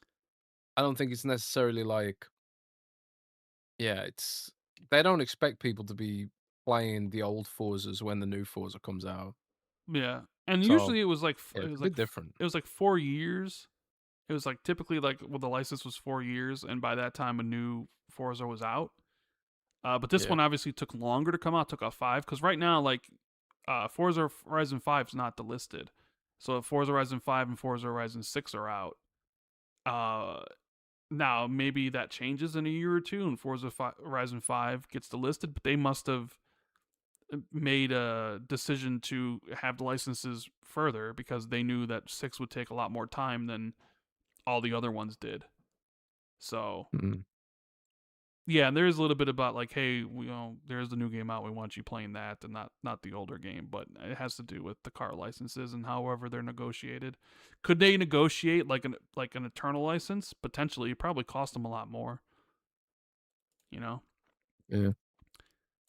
John says, "Hey, Rand Jez, what's the current status of the rumored Switch 2 ports from Xbox-owned studios? With the new hardware finally powerful enough, is Xbox looking at bringing over titles from the Xbox One series era, especially games already released on PlayStation to maximize revenue now that the multi-platform strategy is out in the open? Seems like they are leaving easy money on the table at the moment."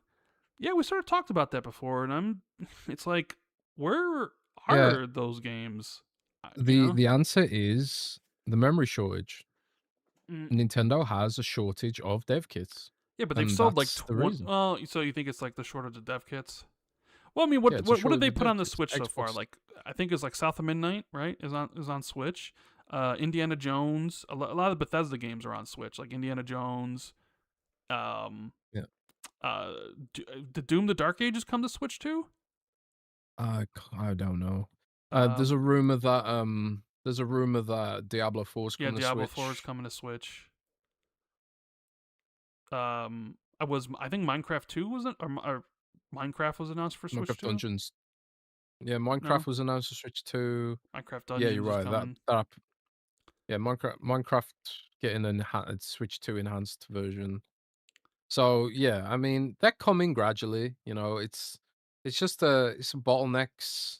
Yeah, but I There's mean, no with like with with Xbox potentially rethinking the exclusivity stuff, are would they even bother? Or as I've always said, I wonder if people would even care if Xbox release Switch versions as long as they don't release PlayStation versions. yeah.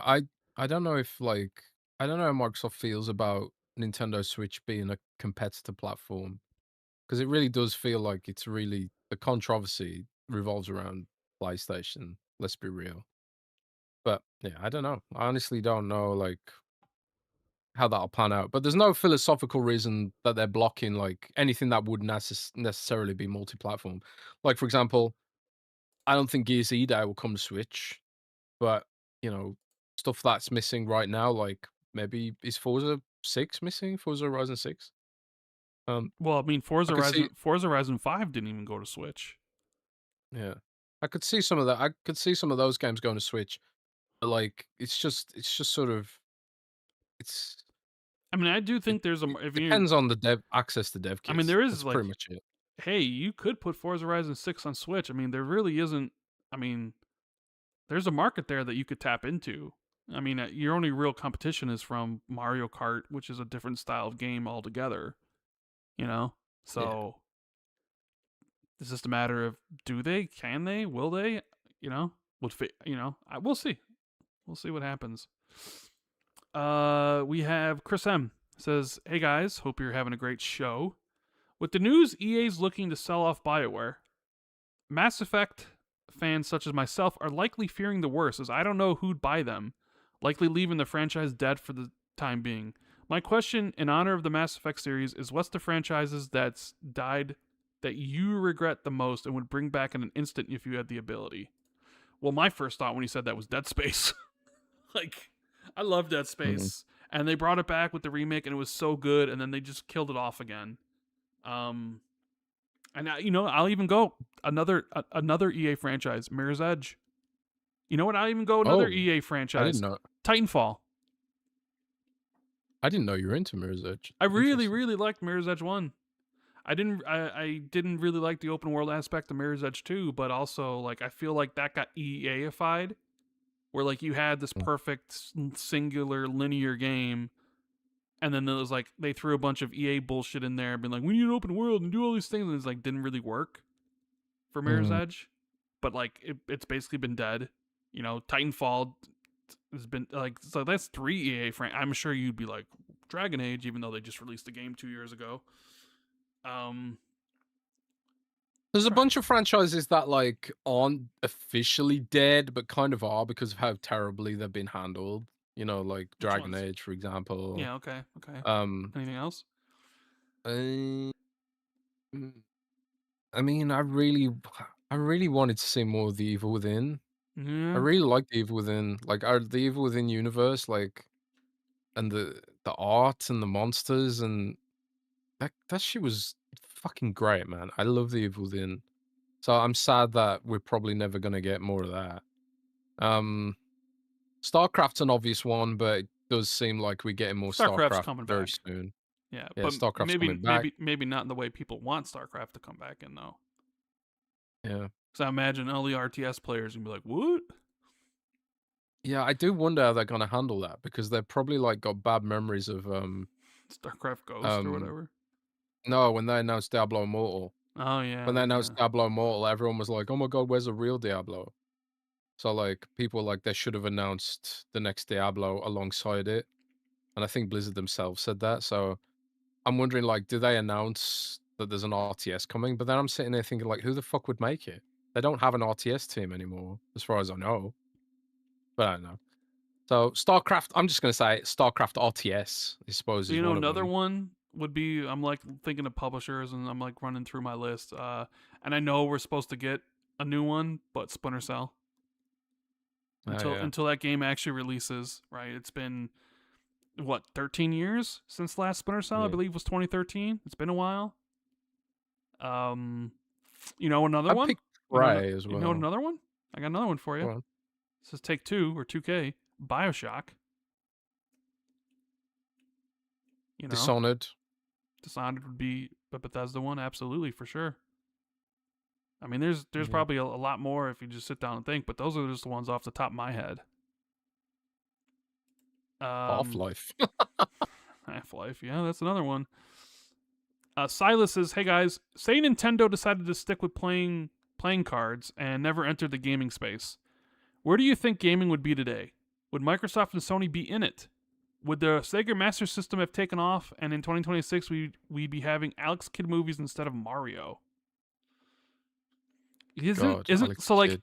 you Never finished mentioned that. how Microsoft only entered in because they were worried about PlayStation and living room Trojan horse, right? So they had to come in and block Mhm. it. But wasn't the only reason PlayStation got in is because they were building the disk drive for Nintendo system, and like Nintendo pulled out, and like PlayStation execs got furious, so they decided like they would just take on Nintendo at their own game. Wasn't that how that story goes?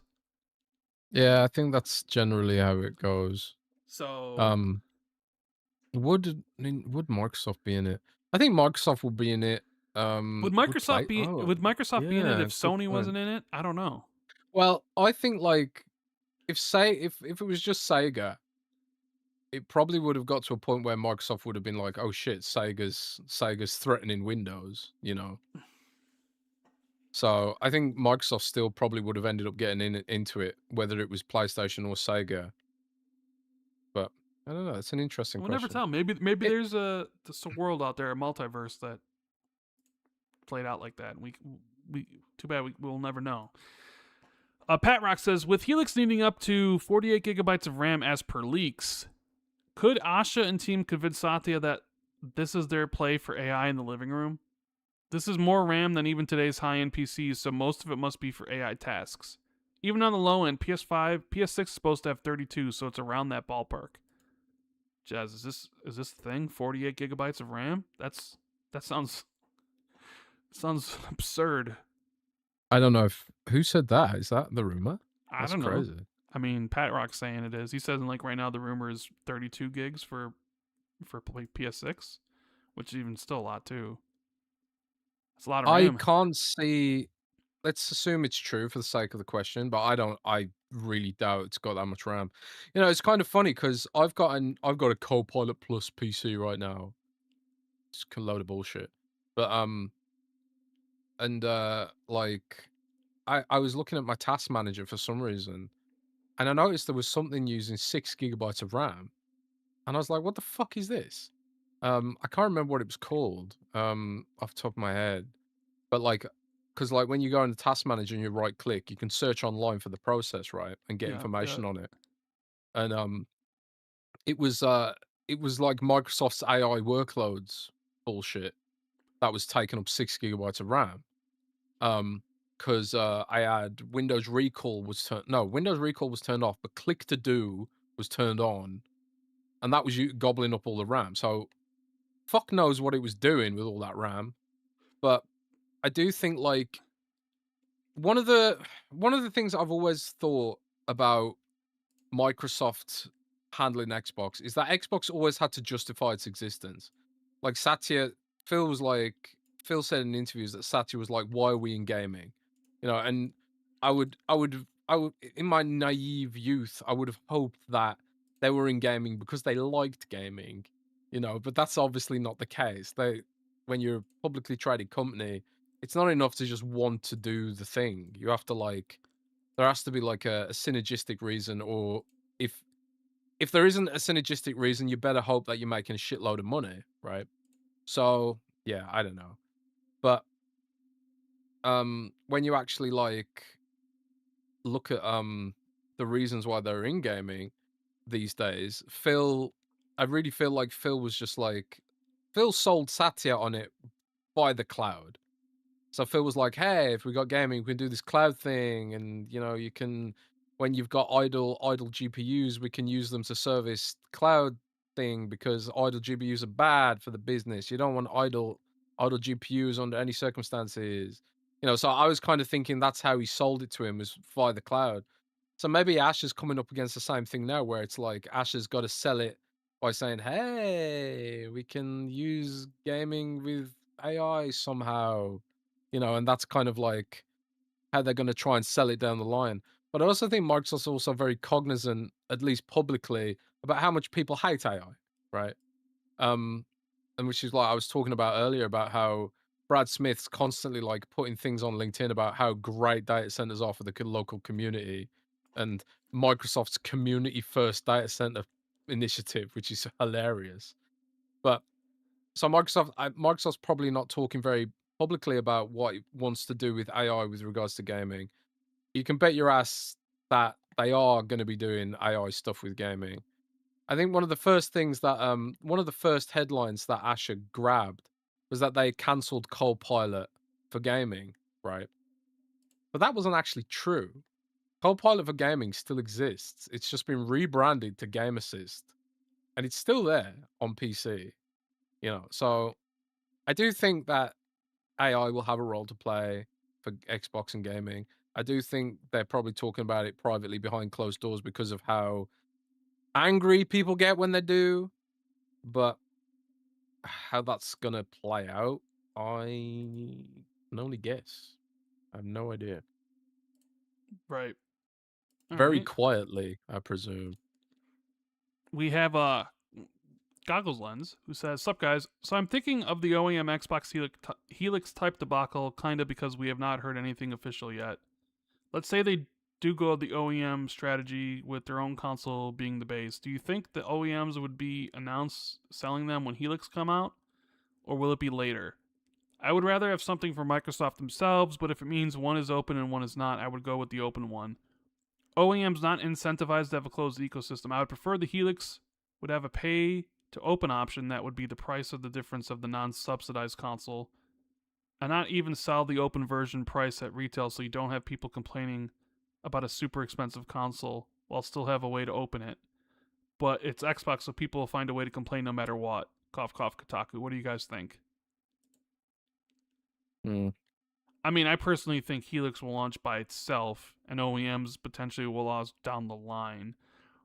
I don't know about this whole like Helix will be closed and you have to pay like a fee to open it, where like the OEMs would be open. I'm not necessarily sure. Like, I know that's like a lot of people think along those lines, like, oh well, you maybe got to be subscribed to Game Pass to be able to access Steam on the device, or maybe you need to pay some fee to do that. I don't think that's going to be the case. I don't know. There's a part of me that thinks you're not even going to be able to access Steam on the device in the first place. Like you'll be accessing the Xbox PC games you own or the BattleNet games you own. I honestly I don't know. We'll see what happens, but I My just my my current thought is that maybe they do it by, if you want to put your games on Helix as a PC platform, you have to have an official extension, because you'll notice that like Ubisoft has started putting out an official extension for the Xbox app. EA's put out an official extension for the Xbox app. And when you download like Assassin's Creed on the Xbox PC store, it doesn't download from Microsoft. It downloads from Ubisoft servers. So like their content delivery network. So part of me thinks like they'll basically be like to Steam, hey, you can put your shit on Steam, but you've got put your shit on Helix, but you've got to have an official extension. And maybe there's some kind of like, I don't know, upside for Microsoft in that scenario. But I honestly like, I think that the idea of like having a separate SKU which is more expensive that's open, I I don't really see that.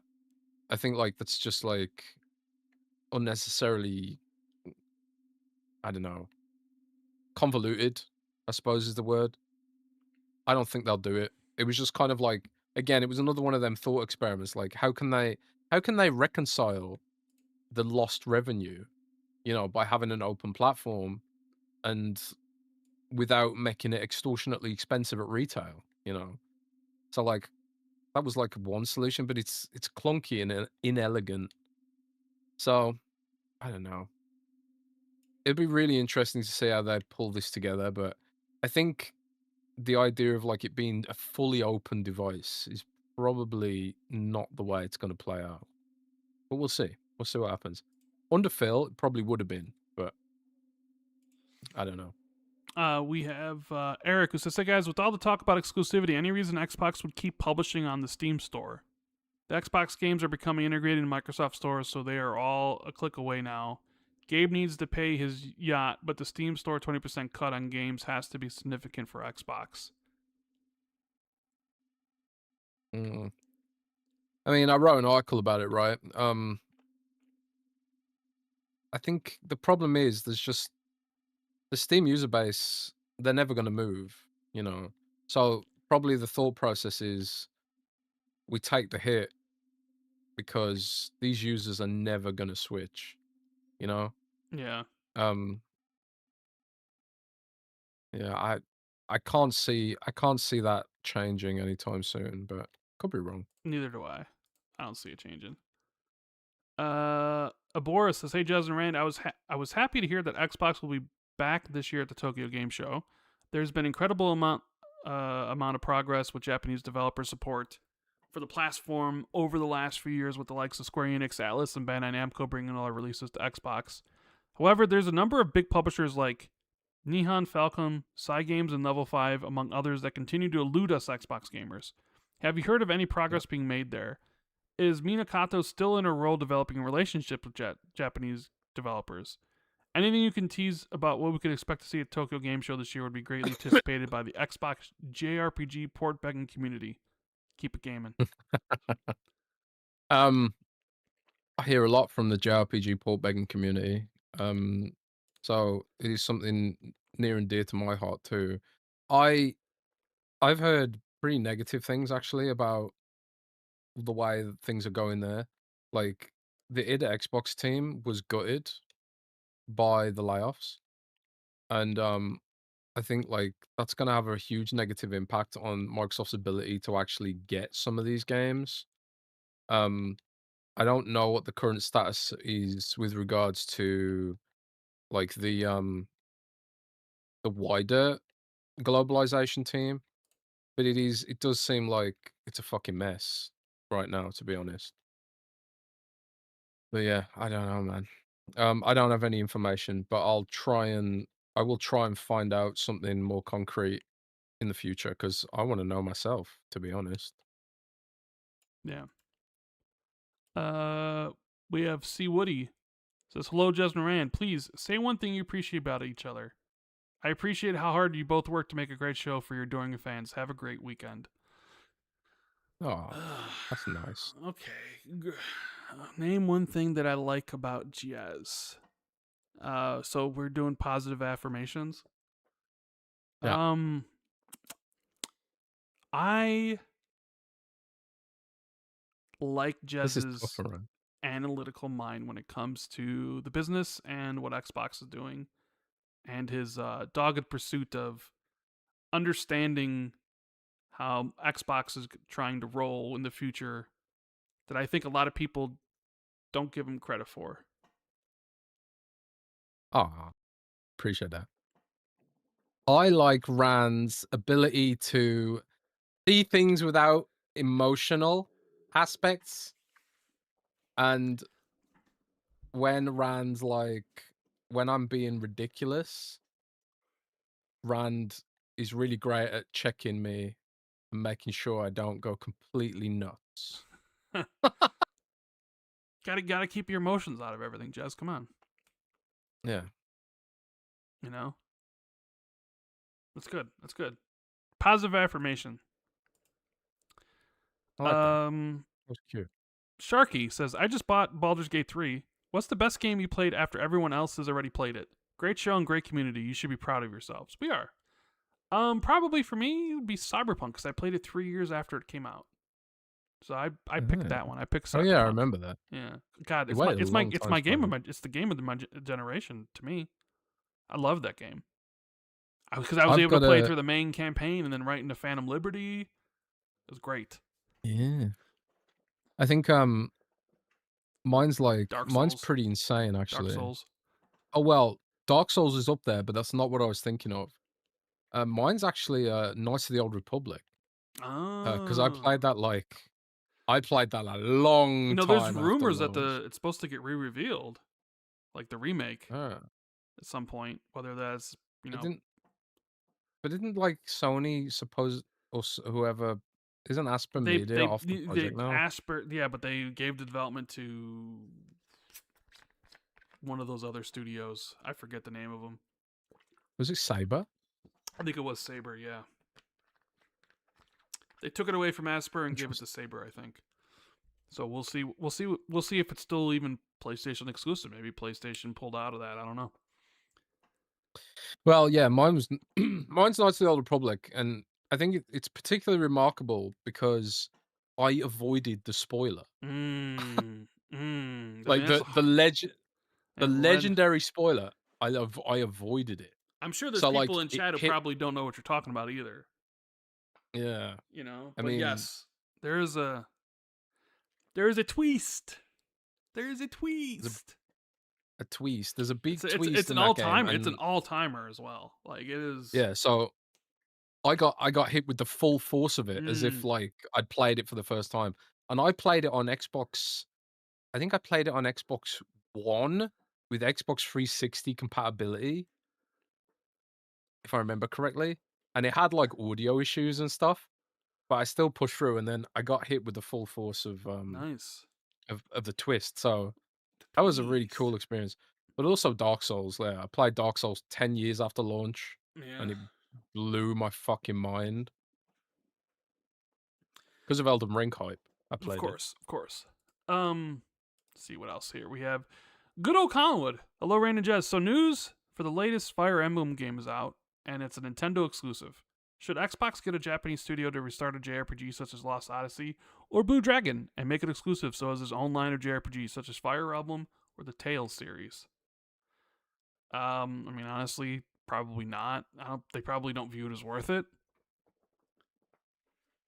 I You mean, know? I'd love to see that happen. Like we've we've said for years that like we wanted Microsoft to penetrate Japan, but I think like they have done a ton to get support from third parties. Like the way Square Enix shows up on Xbox now is like what a turnaround. You know, you can't like whoever was involved in making that happen. You know, probably Phil. Um, that is like something worth celebrating. You know, every single Square Enix game, Xbox Play Anywhere, fantastic, right? Every single one. So Dragon Quest, whatever. But like an exclusive, like I'd love to see like Lost Odyssey come back. Um, you know, but I just think like it's such a niche for Xbox's core US market, I think, that it just makes it hard to justify. It's like putting the cart before the horse, Yeah. you know? Mm-hmm. I think it's just one of them. It's like I'd love to see it happen and it'd be nice to happen. I just think it's just not realistic, unfortunately. Um, I think that's. Hold on, let me refresh this. See if there's There's anything some super new. chats too. Let me check that. Mr. Supernet says, sorry, Don Matrick. He was unfairly judged and targeted by the media. He's succeeded with Xbox Connect and exclusives, making Xbox a powerful global brand, and then torpedoed the entire thing. So, uh, I do think Don Matrick was unfairly no, no, um no, no, no, no, no. no, We ain't doing no, no, this no, no, no. revisionist history bullshit about Don No, no, no, Matrick. no, no, no. I'm doing it. I'm doing it, No, bro. no, no. We're I ending the no, show. I do no. Thank you guys so No, I'm much doing it. for I'm doing it. tuning in to the Xbox 2 podcast. It's been wonderful. Go ahead, because I do got to get going though. Nah, I was just gonna say like I do think like it was a bit the backlash was over the top. Hey, we And got a the device for you, the backlash is 360. Yes, totally over yeah, the yeah. top. You No, know, it was over the top. I do think it was over the no, top. Like it was the perfectly. backlash to the whole thing. No, I Because disagree. he said that because of the no. Well, I'm just saying what I think. Don I Matrick, peop, got into games journalism because I thought the backlash was over the Don top. Matrick Right. was awful. Like, go look at when he took over and he deprioritized core games and prioritized Connect, and then bet the entire platform on Connect and TV bullshit, which Xbox has never recovered from. So like, I don't want to hear this bullshit. Like people like Yeah, idolize him. let me finish. No, people idolize him because that's when Xbox was winning. That's when they were beating PlayStation. So you look at like, well, he's the GOAT because that's when we won. Bullshit. Like with Don Matrick, you got less games. You got core games canceled because they wanted to spend money on Connect, which fucking people didn't like. Like I know this for a fact because I talked to people at Xbox who were like, we were gonna do this game and this game, but they canceled them because of Connect, right? And I'm like, are you fucking kidding Shadowrun. me? So like, no, I will not. Don Matrick slander will always be welcomed here on Xbox 2. I will not tolerate Don Matrick, rose tinted glasses stuff. So No. Well, I don't have rose tinted glasses for him, but I think like a lot of the backlash was pure miscommunication. Because hey, some of the that's things that I heard, Microsoft and I was miscommunication. Wow, yeah. imagine that. That's what I was gonna say. Is like a lot of it is predicated on miscommunication because some of the even today some of the things that people say they were gonna do, they weren't even true, and Microsoft engineers were trying to explain it to the execs and stuff, and they explained it all badly. Like the whole thing was just badly handled, you know. And who But was in now, like, charge of Xbox at that time? yeah, Don Oh, Matrick. Don Matrick. But who That's was in right. charge? I don't know who was in charge of Xbox comms that time, but the current head of Xbox comms, she runs a tight ship, man. Just I think. saying. Don't be coming here with your downmetric love. You will not be accepted. I will always and forever be against that. But anyways, that's the end of the show.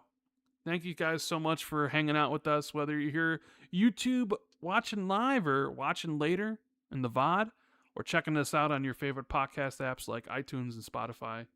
We appreciate each and every one of you. So if you enjoyed the show, give us a like, subscribe to the channel, leave us a review if you're on Spotify or all those other places. And yeah, we'll be back next week with another episode 418. I hope you guys enjoy your weekend, because I will try to enjoy mine. Got some books to read, got some games to play, got some TV to watch. There's a lot of things going on. And we'll see you then. Keep it gaming, everyone. Peace. Rock on, baby.